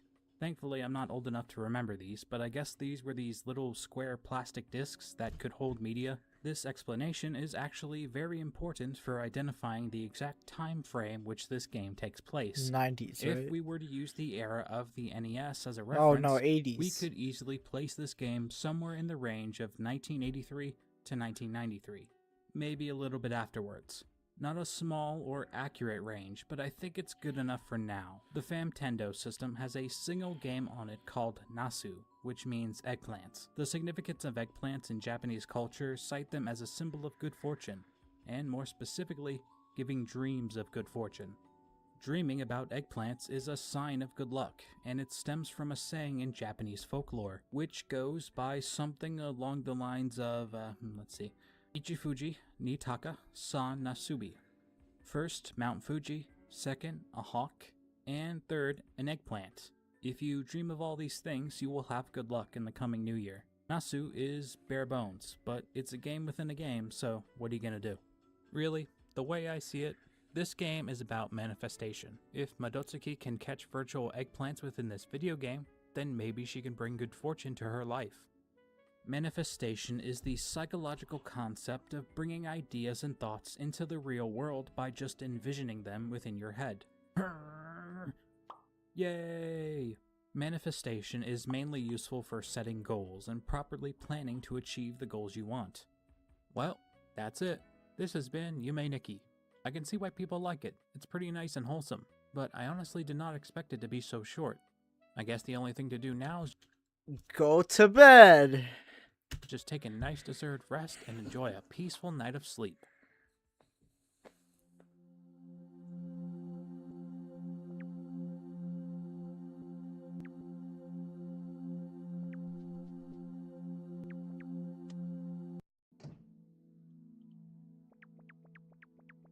Welcome to the Nexus, a hub world filled with many doorways to many worlds. On occasion, these worlds also have pathways which lead to other, more deeper worlds themselves. This place is a dream, and the majority of this game takes place within a dream. So if you're like me, you're probably thinking, what the heck am I looking at? To be direct, you are looking at nothing. And this is where the analysis will truly begin. Let me take you into the world of dreams.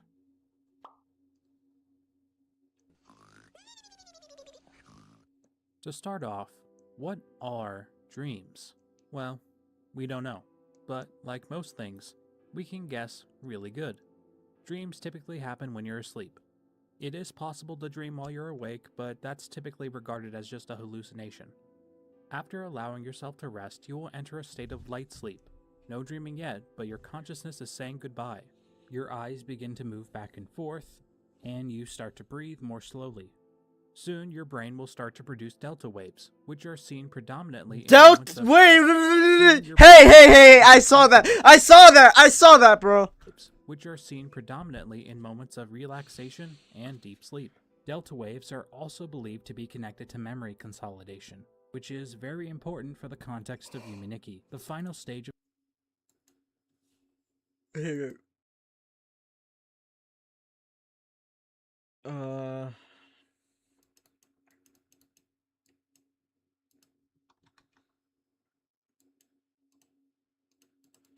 Let me see if there's a game theory on Yume Nikki.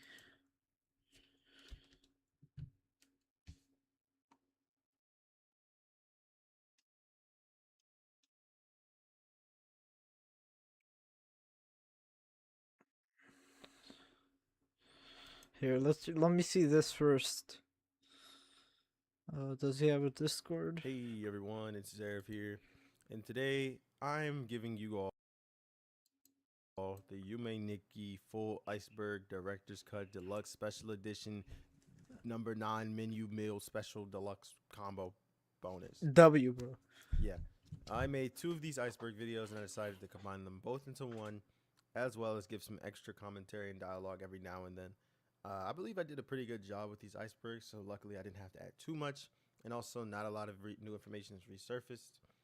So here we are, the full Yume Nikki iceberg. I'd like to say before this video starts that if you enjoy this content and want to see more, don't forget to like and subscribe. I also have a Patreon down below, but I won't get more into it. I'll just let you guys watch the video and enjoy. From Mario 64 to even Roblox, the iceberg genre Roblox? has become extremely popular on YouTube. If you don't know, the iceberg format refers to a deep dive from known facts and theories, which is the surface level of the water, to the more unknown features and theories in a given game, or maybe even a TV series. I wonder if anyone's done that yet. Either way, today I decided to tackle the Yume Nikki iceberg, which I found on Reddit. I decided to add my own things to it, and basically try to bring some new people into the fandom and maybe give some of the older fans something to look forward to, and maybe even new information. So sit back, buckle up, and let's dive into the deepest waters of the Yume Nikki iceberg.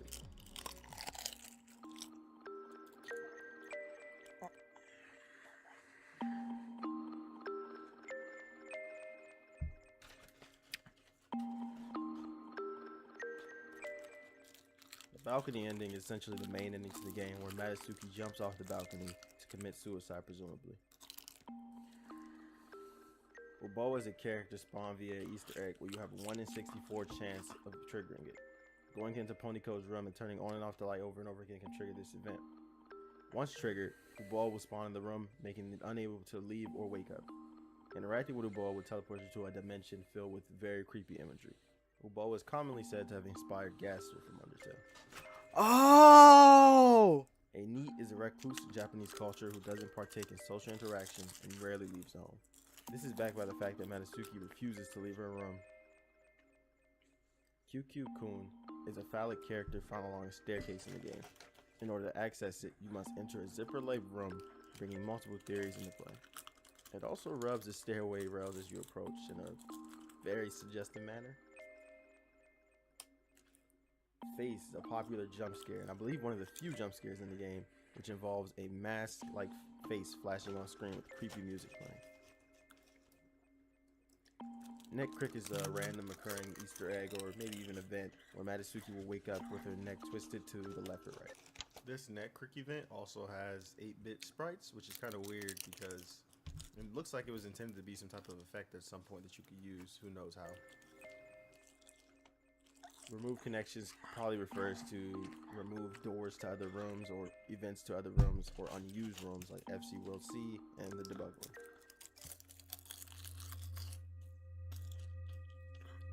Extremely rare Easter eggs and occurrences range from Takufusen, who has a 1 in 3,600 chance of spawning in the White Desert, or more common ones like the Famicom glitch, which is an homage to Earthbound. Direct draw errors are simply errors when going into full screen that occur even in fan games for some reason. Poneko's theme is Lavender Town is one that most people couldn't really discuss on their own, but as a musician I can finally use that knowledge. Poneko's theme has a very similar key progression to that of Lavender Town if you listen to the main keys. Mesoamerican symbolism is used throughout the game in a very profound way, and it's very obvious. This includes skyboxes, NPCs, and even the main hub. The most That's what prominent I art thought. form used is ancient Peruvian art. 2 identical frogs will give you an effect in First World and the Dense Woods B.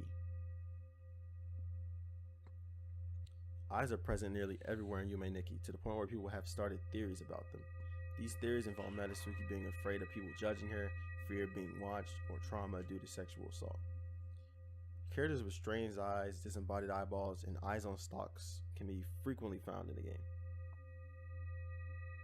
It's essentially where the developer of the game locked most of the content behind a wall where you had to answer a password using something involving Japanese folklore, so most Westerners couldn't really guess this.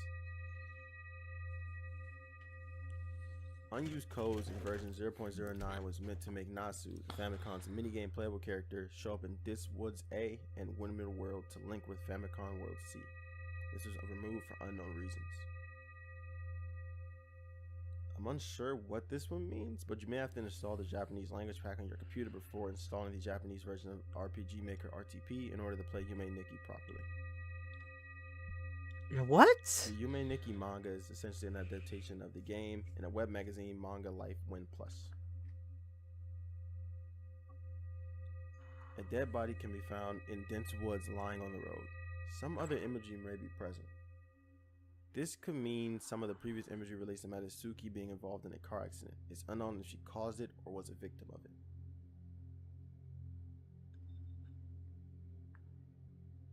Yume Nikki Dream Diary, the current adaptation of the original, which can be found on Steam, used some scrap content from Yume Nikki's original. There are 3 vending machines scattered throughout the game selling items for yen.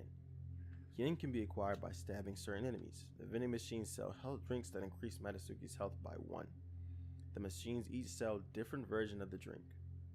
There is no known use of upgrading your health besides having a different number on your save file. There are some early demos of the game which are incredibly difficult to find. There have been treasure hunts searching for them, and so far only 3 versions, 0.4, 0.6, and 0.9, have been found out of the 10 demos. Despite these versions still not being found, there's still a lot of information I can give you about them. And when I say a lot, I mean a lot. Like, this could take up a video in of itself. So what I'll do is I'll leave a link down below, and I'll paraphrase real quick. Between versions 0.00 to 0.04, a lot of things were changed, from sound effects to map designs, color adjustments, and I believe there were some effects either added or removed as well. Like I said, the link below will be attached, and maybe I'll just do a separate video covering all of the lost information. Throughout the game, strange creatures can be found which are awfully close to the shapes of male and female reproductive organs. Along with the frequent inclusion of hands animated to grab at the air and eyeballs staring towards the screen, players believe this symbolism to be explicit in nature. This could probably refer to the theory that the whole game is a dream. Even the awake sequences, the jellyfish during the ending could be a hint towards that.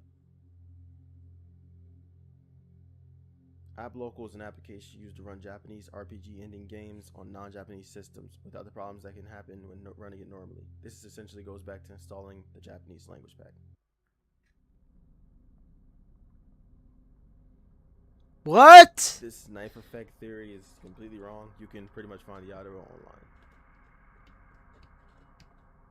This may refer to the Nexus being accessible in real life, similar to the backrooms theory.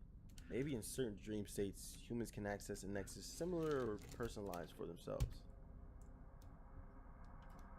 One of the found demo builds is 0.04 build. Free Game Station included other builds of the game in their magazine, which are now lost to time or auctioned off for extremely high prices. Further research shows nothing unusual about the game itself, although something sinister may lie below. Version 0.06 was also found, which is from Free Game Station, so I guess we weren't supposed to research that either. Oops. On Uboa-chan, someone discovered an ancient Parakin poncho that had a drawing of a girl that looked very similar to Matasuki. Image attached. Wait. Looked very similar to Matasuki. Image attached. A theory that all fangates are connected, maybe through the Nexus in some way. Sun is a game designer known for his creations in the Toho project. I guess people think he is the mysterious Kikiyama group. All copies of Yume Nikki are personalized. I believe this small little theory comes up due to the fact that there were so many different versions of the game with either cut content, added content, or Easter eggs that are either never going to be found by anyone else or were found by small groups of people who noticed these differences in either gameplays or playthroughs of themselves.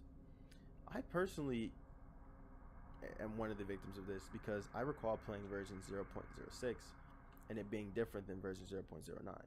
This doesn't necessarily mean that it is personalized, but it could feel that way if people were playing different versions of the game.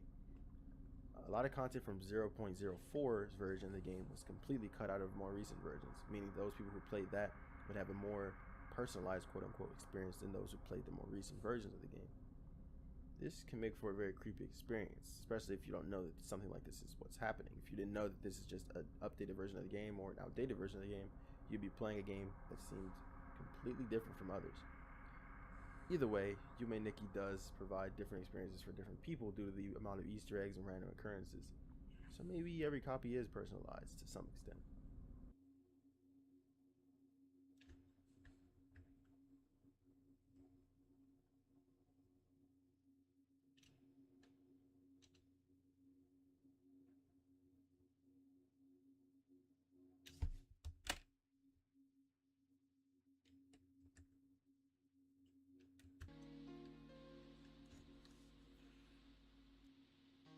The title of the game, Yume Nikki, roughly translates from Japanese to English as Dream Diary. In the normal world, you could find a Tori Ningen sleeping in a bed. Using the knife effect and stabbing the Tori Ningen will trigger its manic or lunatic mode. Once she catches the player, they will randomly be sent to one of the two random locations, one filled with an aforementioned hiragana character and the other filled with eyeballs. Hyperspeed probably refers to a bike glitch that can be found involving the bike and save game chair in Matasuki's room. Performing this glitch gives the character super speeds unable to be achieved in any other way. Using an effect during this will reset it. Steve Leaf okay, I won't even try that. Leaf is a fan name for the character that can be found in the Canal of Number World using the cat effect. The cat effect is an effect that lures NPCs towards the player when used. So using it in an area will slowly... Oh, I didn't know that. Leaf can't be interacted with, but no clipping to it allows it to be killed with the knife effect. Using the stoplight effect also changes Leaf's sprite.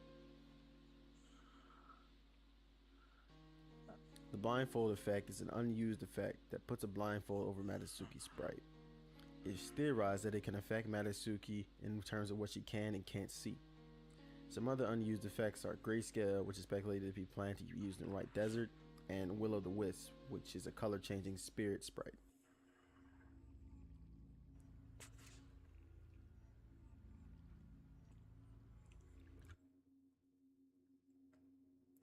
Uboa is Matasuki's mother. This theory pretty much has no basis, but a 4chan post in 2005 by anonymous user said, Uboa is Matasuki's mother's mangled face, screaming in pain. There really isn't any evidence to this or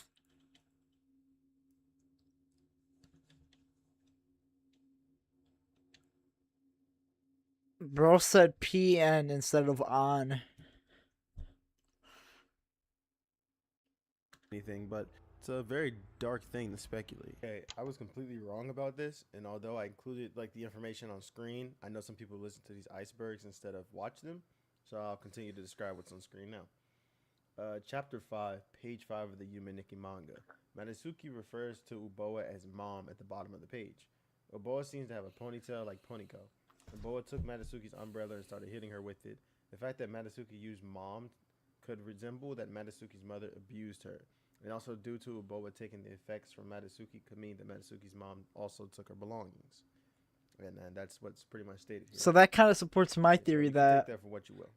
that what's it called? What was I gonna say? Oh yeah, that Matsuki was abused by her parents, and that's why she didn't want to leave. Me is one of the few English fan games that draws inspiration from Dot Flow, Yume Tuki, and many other early fan games. Just like Matsuki, Mi is a girl who refuses to leave her room, but instead of sleeping, she uses her stereo to enter the dream world. I Am Not in Your Dream is the title of a novel by Akira, which was first published in 2013. The full book, which includes Panako and Masada as characters, as well as events and effects from the game, can be purchased on Amazon and many other ebook sellers. Law Russ is the game developer of Dot Flow and other RPG Maker games. Don't really know why this was on the list, but maybe it'll be relevant in the future. The Tori Ningen bed is what we mentioned earlier. It's the same one that can trap Matsuki in a room in the number world, and it can also give access to Mini Hell.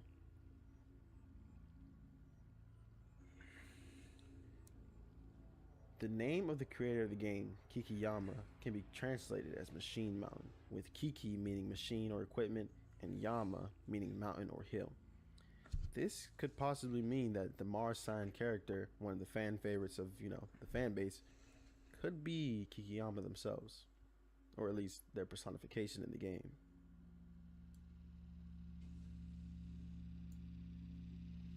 The jellyfish in Yume Nikki are very similar to the lotus flower.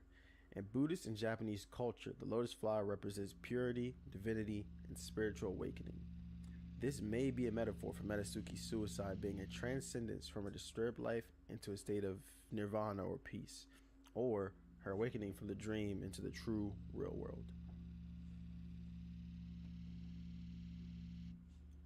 Couldn't find anything about this, but maybe the sliding door could be cracked with an effect or through a random occurring event by leaving and returning to the balcony.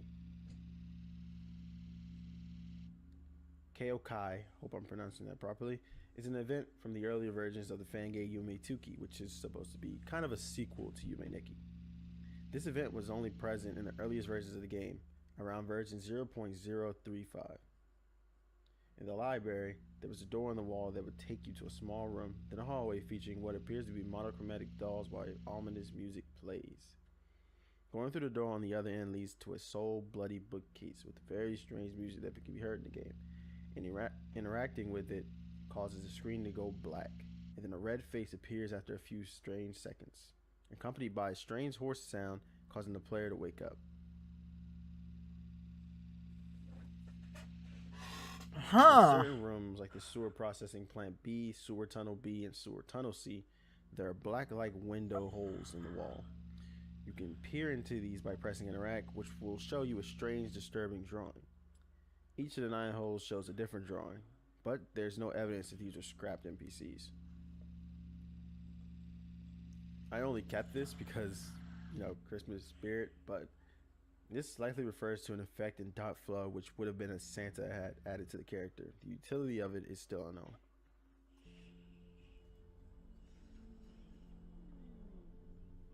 In the out-of-bound area of the Neon Highway in Yume Tuki, 2 crab-like chasers can send you directly to the main menu if you make contact with the player. This has to be one of the creepiest things on this list, to be honest. Could you imagine you're just trying to explore this world, you clip out to look around and whatnot, see if there's any secrets, and suddenly you're getting chased by a sprite you've never seen and it crashes your game. Yeah, I couldn't imagine how people found out about this and how creeped out it must have made them. Another party member can be added to your party, but this never happens in game. It's nameless and there are no sprites associated with it, but having it in your party causes several scripts in the game to change. For example, all sane and insane Tori Ningen disappear. The Tori Ningen party and Nice Lunatic in the mall are not removed. The top left cupboard in the guillotine room will disappear. If you stand on its formal tile and press the action button, you'll end up in front of one of the 8 cupboards in the number world. If you enter the world again, the cupboard will have returned to its rightful spot. If you wake up, you will be unable to move. You can still open your menu. In Neon World, an unused background scrolls by. There is no proof to this, although it's speculated that Kikiyama is or identifies as a female due to personal pronouns used in old emails. Regardless, this is still an argument for some reason to this very day. It doesn't matter. Kikiyama, from what we know, is not even just a singular person. They typically refer to themselves as we. So, Kikiyama seems like a group of people or maybe a duo. SIAS is a derogatory troll term. I'll put what it means on screen because I'm not saying that on YouTube. But it was a troll term used on 4chan in regards to the main character Sabitsuki from .flow. All I could find on this one is an album by Silent Cicada that reimagined the original OST to Yume Nikki via remixing and covers. This album is called Yume Nikki Reimagined. It can be found online on YouTube and Bandcamp. What? Reddit poster Suck Dawn edited a .flow sewer sprite, adding the word "come" to the texture. As such, whenever entering the area in the game where the texture was used, it would crash due to an invalid sprite. This was fixed by replacing the textures with the original. Now this is where it gets really interesting. I'm sorry I had to wait 10 minutes. Koronba, I believe I'm pronouncing that properly. Developer of fan game LCD-DEM posted an odd message in April 2013 asking all those following the game forget about it and remove all content related to it before disappearing and deleting the site hosting the game. The game itself had 4 versions and 2 translated into English. I actually played this game a long time back when I had my Yume Nikki fan game craze. The reason why I really played this one and remember it is because it's one of the few that were in English, and I didn't have to worry about translations or any errors that I would get from trying to play a Japanese fan game on a English-based PC. We can only wonder what made the developer take such a drastic turn. What were they hiding in the game that they didn't want anyone to remember or want anyone to see? Switches in RPG Maker games refer to code that switches on and off events depending on certain parameters. Switch 203 is something that can be activated in the second neon tile path to play the broom chip substitute small 1 event, which checks to see if the witch effect has been obtained. It changes the tile set and gets garbled up visually. It can be used in Numbers World to perform the same broom chip substitute, except it involves the lamp, which changes the tile set to the Forest World. Finally, it can be used in the Pink Sea to turn the whole map black. What? How far have we fallen? Dick Me Dicky is a Yume Nikki fan game by OWL. It stars a certain man with Yo! hair and closed eyes. He appears to be a palette swap of Misery. I'm not even gonna try that. Misery Ray's protagonist. The game was intended to be a joke with some blatant criticism of developers' shortcomings. The oxidized blood theory is a theory of the fan game .flow. It's based on the idea that Sabitsuki is infected from a disease. Sabitsuki means rusted, Sabi meaning rust. So it's probably an infection that's slowly killing her.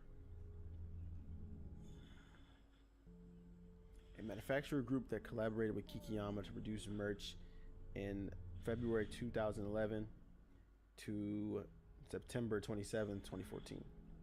They created official rubber keychains, seals, sleeves, t-shirts, badges, pens, rubber coasters, pens again for some reason. Why is that on the script twice? CDs, magnets, cards, pencil cases, novels, everything pretty much. This stuff is still extremely rare to find, but you can see images on the wiki.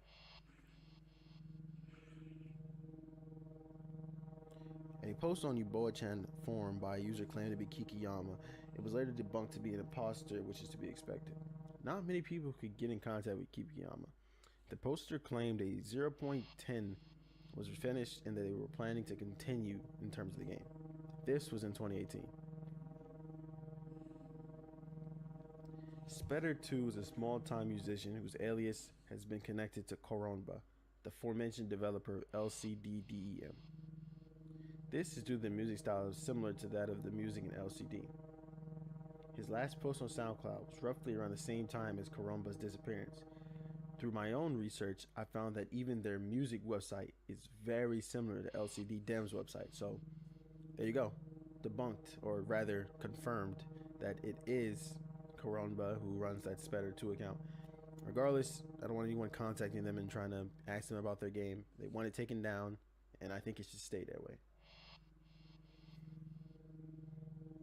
This 2chan post I researched for a long time. I believe this 2chan post had either the 0.00 build of Yume Nikki or one of Kikiyama's first posts regarding the game. If anyone has an archive of this, please comment it below. I believe this refers to a blog post to the website for the Royal College of Psychiatrists. This blog post explores the effects of social isolation on the person via IRL interactions and dreams.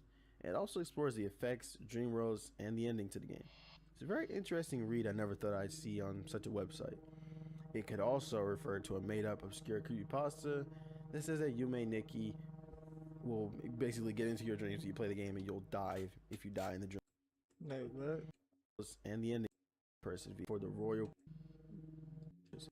I never thought this if you die in the dreams. Yeah, you can pick which one of those you want to believe. Couldn't find anything on this. I assume it's speculation on how the effects, which are shaped like eggs when placed down, taste like when cooked. Yeah, we need new content in this fan base. People are getting bored.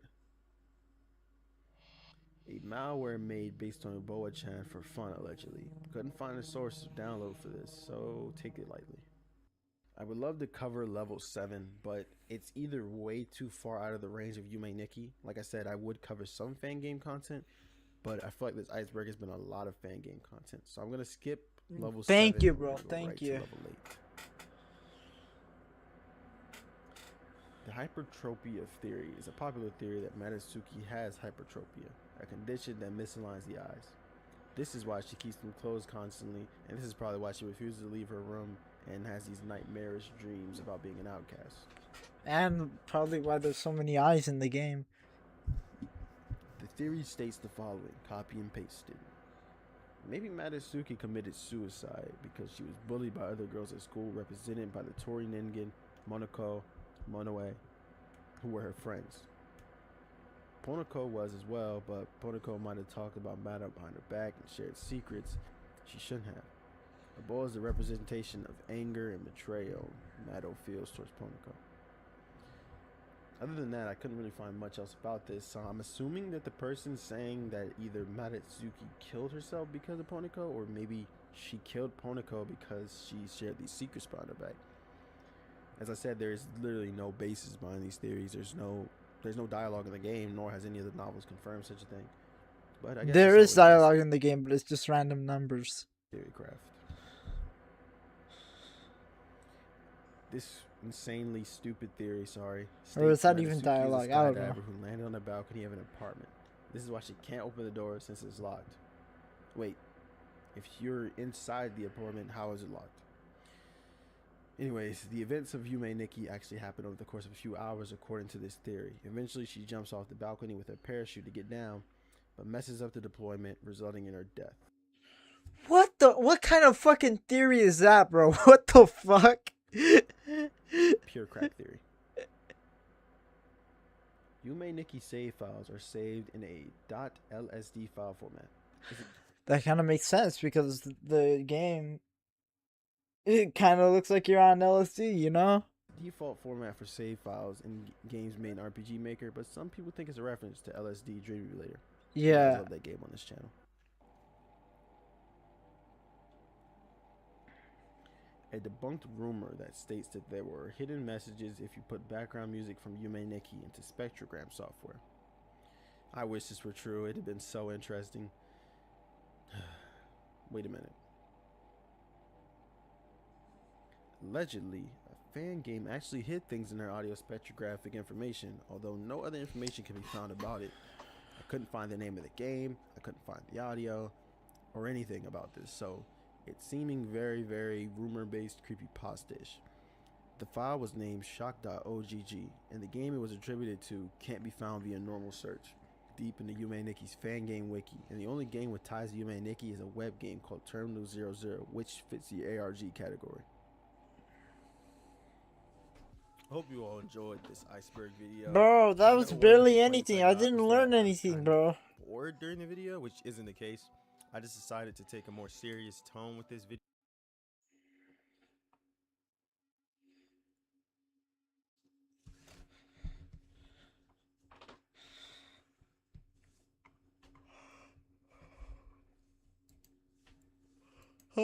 How about this one, bro? How about this one?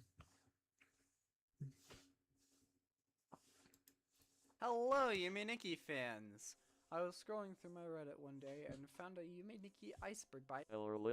After asking them if I could make a video about it, they gave me the thumbs up, and here I am.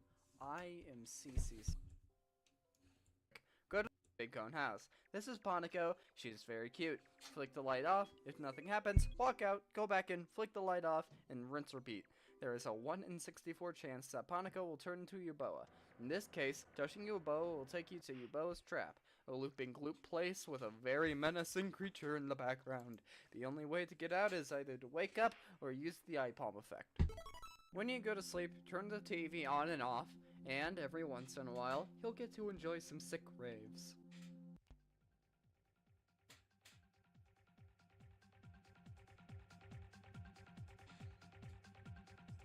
Oh, I didn't know Yep, that. there are Yume Nikki fan games, and there are a lot of them. According to Internet Cool Dog Toby Radiation Fox, I fucking knew it! See? Yume Nikki was credited as inspiration for Undertale, alongside the Mother series, Toho Project, and Moon Remix RPG. Looking at the strange NPCs that litter both games, that makes a lot of sense, really. Especially, and please don't hate me for saying this, I know some people will, Gaster taking clear inspiration from Yuboa. Yuboa. There's also Yeah. this lava test NPC that can be compared to the dripping blood in the tile path. I guess, let's move on. Sometimes, when you go to sleep and go to the numbers world, this wall will have a different face on it. Stab it, and you'll go to the staircase with our good pal QQ-kun. If you go through this door, the face will start flashing on your screen, and you automatically wake up. Looking at some of the imagery in Yume Nikki, people think Madutsuki was raped. These ovary things in the endless road, these penis monsters, the entirety of the face event, etc, etc. It's a very penis monsters, the entirety of the face event, etc, etc. It's a very common theory, and everybody in the Yume Nikki fandom knows about this. Hidden in the vegetation of the wilderness, you can find some Turnigan having a cool picnic. You can't join, sadly, but you can enjoy the cool music. Sometimes when you sleep in the dream world, you'll be teleported to the staircase. Go down, put out the flame, pick up a turd, and you'll find yourself in the spaceship. Go in this bed and wait a bit. If nothing happens, walk out of the room and try again. If the screen fades out, the ship will crash on Mars. Walk out, use the midget effect to go in this hole, and you'll find Mars-san. If you stab him, he changes color. In the sewer, if you interact with these holes, then some drawings will pop up. I like these, they're cool. In the ending of Yume Nikki, when Madutsuki jumps off her balcony, the blood splatter that follows is partnered with dancing jellyfish, NPCs found in the dream world. This is further evidenced by the intro of the remake that is so bizarre to explain that you'll just have to see this for yourself. What? Sometimes this manhole in the dense woods will have a red tentacle in it. Touch it and go along this path. You will find this big monster with, surprise, a quivering jaw. In the White Desert, there is a 1 in 3,600 chance every half second that this cool thing will fly across the screen. If you see it, you are either incredibly lucky or incredibly patient. I am the latter. Sometimes, in the department store, this cone will be gone. You can take the escalator to the roof and use the witch effect to fly over the city, enjoying some pretty sick beats.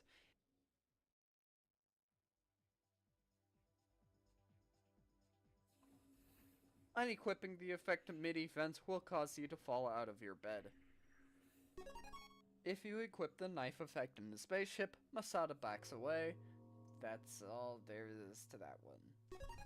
In one of the wildernesses, you can interact with this block, causing the Aztec Rave Monkey to flash on your screen and dish out some sick beats. If you interact with this wall in the FC dungeon, the dream will crash like a video game and you'll wake up. Sometimes you can see UFOs in the skies of Mars. You can use the cat effect to attract more. There are actually two of these. The first one involves you entering your chair, equipping the bike effect, and exiting your chair. Boom, you're faster. Not fast enough for ya? Get in the chair, equip the bike effect, wall the chair to the nexus, drop the bike's egg, pick it back up, and equip it again. Go to the desk, magically manifest and sit in the chair, exit the chair, and Medotsky has gone turbo mode. In the number world, you can Stab the story to enter this closet. and go to mini hell, where you can find a translucent Medotsky. People suspect that Medotsky has violent dreams because she is a murderer and she kills herself in the end to avoid the police. In Yume Nikki Dream Diary, you can activate a secret ending with Masada as long as certain conditions are met. Often mistaken as a glitch, sometimes after Medotsky wakes up, she can get a crick in the neck. There is a semi-official Yume Nikki manga. This story isn't really anything special, but the art is pretty incredible, being drawn by the same artist for Alien 9, Hitoshi Tomizawa. If you use the cat effect by this river in the number world, this awesome snail thing will wander up to you. In the 2018 remake, there's a chance that you can wake up in the original Yume Nikki after exiting a console game, making me wish even more that they put the original on the Switch. In the manga, Medotsky says a line that implies that Yuboa is her mom. RPG Maker has a function that lets you pitch shift the music. Kikiyama used this function to change some of the tracks, sounding different from their original in-game files. There is a very well-detailed video covering the topic that I will link below. Since we know near nothing about Kikiyama, creator of Yume Nikki, many internet trolls have decided to pretend to come out as Kikiyama. One of these trolls were even interviewed, and the interview is so hilariously painful that I have provided a link in the description for you to read it. Yume Nikki has a handful of designs borrowed from yokai, Japanese myths, and legends. Some of these include the Yuki-onna, the Oni, and the Naparabo. The FC World C is a huge variant of the FC World that went unused. In the Densewoods A and Woodmill World, there's an unused event of the character from Nasu that would take you to the FC World C. In the Number World bedroom, there's a chance that, if you stab this Turnigan and get caught, you'll end up in this room. This phrase is also associated with Yubo screaming, since it translates to "Ah!" With all of the art in the game, Kikiyama probably made a lot of digitized sketches, right? You can find the concept sketches in Yume Nikki Dream Diary, but it's not confirmed whether or not these are the original sketches or created by Kadokawa just to have a bonus collectible in the game. This refers to a removed event in the previous build of Yume Nikki, where you go into bed and get cornered by a Turnigan. If you go to this fire in the underground through the bed after turning into the snowman using a hat and scarf effect, you can make Medotsky melt. You can translate Kiki to machine and Yama to mountain. This is an accurate description of Mars-san. Hypertropia is a condition in which the eyes don't align. Since this imagery can be seen often in the game, there are fans who speculate that Medotsky would be revealed to have this condition if she were to open her eyes, assuming that Dream Diary isn't canon to the original. Debug rooms are common in video games for when a developer wants to test out a feature. These rooms are usually exclusive to the developers, being kept as secrets in official releases of their games. Of course, one of these rooms can be found in the files of an old version of Yume Nikki. A lot of imagery in Yume Nikki is very clearly inspired by Mesoamerican art. Yume no Oto is a Yume Nikki CD. It has the soundtrack for the game as well as beautiful reimaginings of some of the songs that can fill up its own album. I highly encourage you to listen to it with the link in the description. In both Yume Nikki and Buddhist art, multiple or abnormal limbs are a common occurrence. There's also the ending, where Modotsuki transcends as the jellyfish, which resembles lotus flowers that represent purity, divinity, and spiritual awakening in Buddhism culture, dance around her. Some of the imagery in Yume Nikki can be compared to the abstract art of John Miro and the surrealist art of Salvador Dali. In the Adventure Time episode, the thin yellow line of Banana Guard shows Finn a mural he's been hiding from Princess Bubblegum, criticizing the princess's cruel personality. On the mural, you can see a figure somewhat resembling Yuboa. I personally think that this one is a bit of a stretch.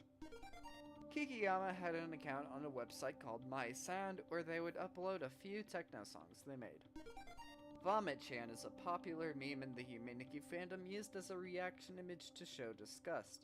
It is simply a drawing depicting a vomiting Modotsuki. In some circles of the internet, the meme isn't often known for its RPG Maker origins. Side tangent.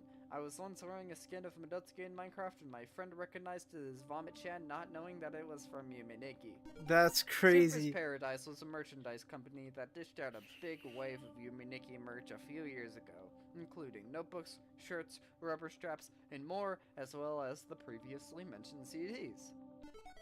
Pretty self-explanatory. Version 0.00 through 0.03 are practically lost media, as no archives of these versions currently exist on the internet. Neon statues remove decorations from the 0.9 Neon world.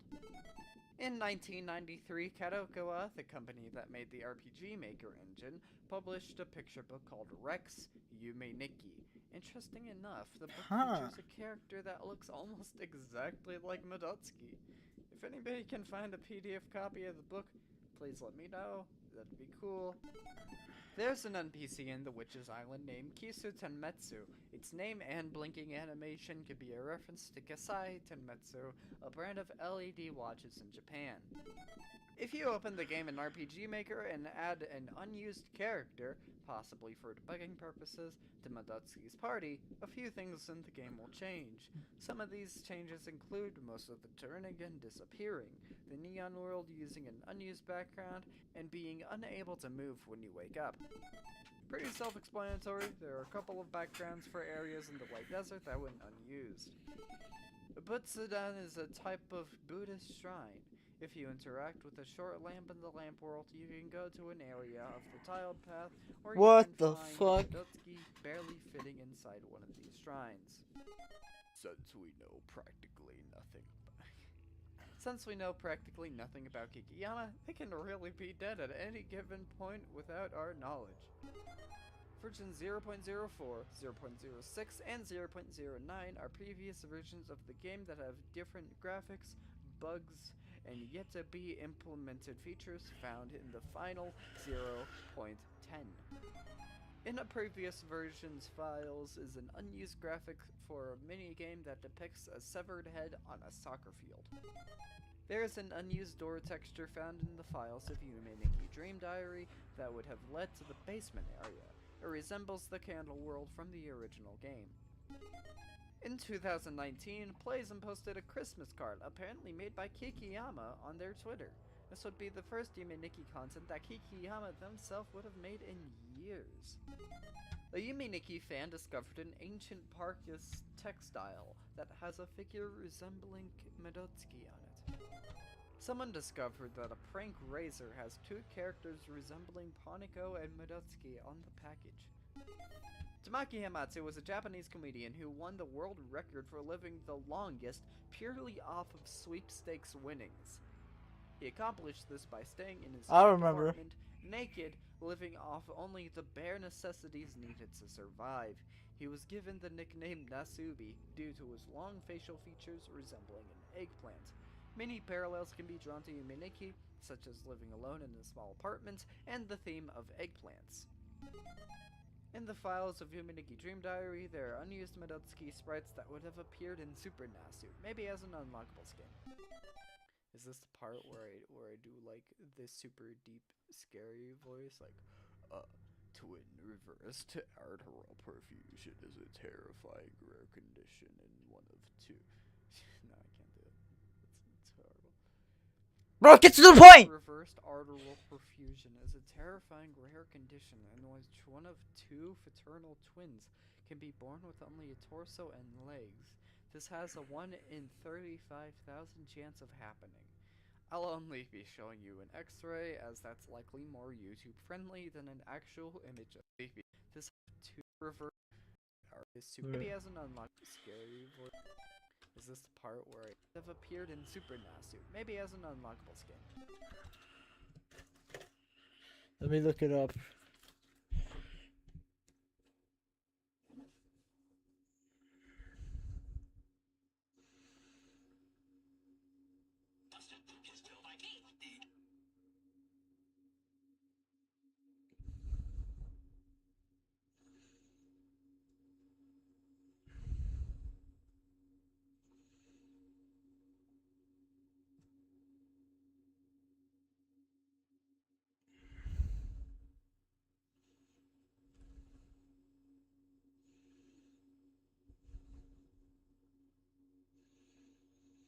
What the fuck?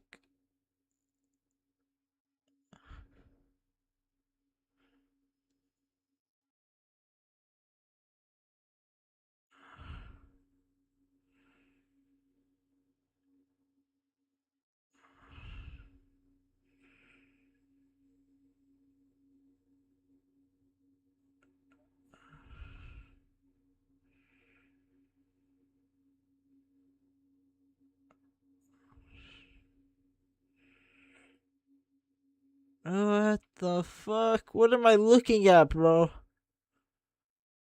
It looks like a fucking tumor. What the fuck is that?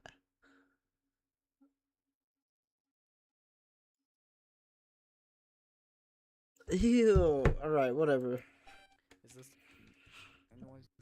be showing you an x-ray, as that's likely more YouTube friendly than an actual image of this condition. Strangely enough, our good friend Takofusen bears a striking resemblance to a baby miscarried with this condition. In a previous version of Yume Nikki, Kikiyama included their email. Fans would often use this to basically tell Kikiyama how cool they are. Kikiyama would commonly respond to the Japanese ones, maybe using Google Translate to respond to a few English ones. All of these are difficult to find archives of. One of these emails also brings forward evidence that Kikiyama is a girl, maybe? There's a good Yume Nikki podcast that mentions these that I will is a girl, maybe?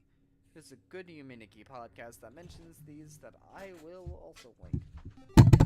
In the magazine Free Game Station Volume 1 and Freeware Almanac 2005, downloads for old versions of Yume Nikki are provided. These are why we have the downloads for 0.04, 0.06, and 0.09. Kakeshi and Tamari are two scrapped effects from Yume Nikki Dream Diary. The functions of these are unconfirmed. This is actually a theory from the creator of the iceberg. During ceremonial rituals taking place after the Aztecs built a new pyramid or structure, a lower-class man would be chosen, painted blue, and decapitated over a stone in the top of the pyramid. After holding the victim's head up, the body was kicked down the structure stairs where other peasants would rip the body apart. Apparently Monago and Manoi had different names in the previous versions of the game, but the creator of the iceberg couldn't find the form for me that said what they were. So, let's move on. Switch 203 is supposed to be used for Nasu, but if you activate it in the dream world, the tile set for the number world will be changed to the forest world. On Kikiyama's old My Sound page, there were two songs called Youth's Shadow and Cicada Drums. These weren't archived and can be considered lost media. It is commonly known that Yume Nikki was originally released on 2chan, Japan's answer to 4chan. However, the original post wasn't archived and is likely lost to time. And this concludes our Yume Nikki iceberg. Thanks to Hello. Alright, chat. creator. I'm gonna end the stream now and make a new stream. So that you know the drill. Boy,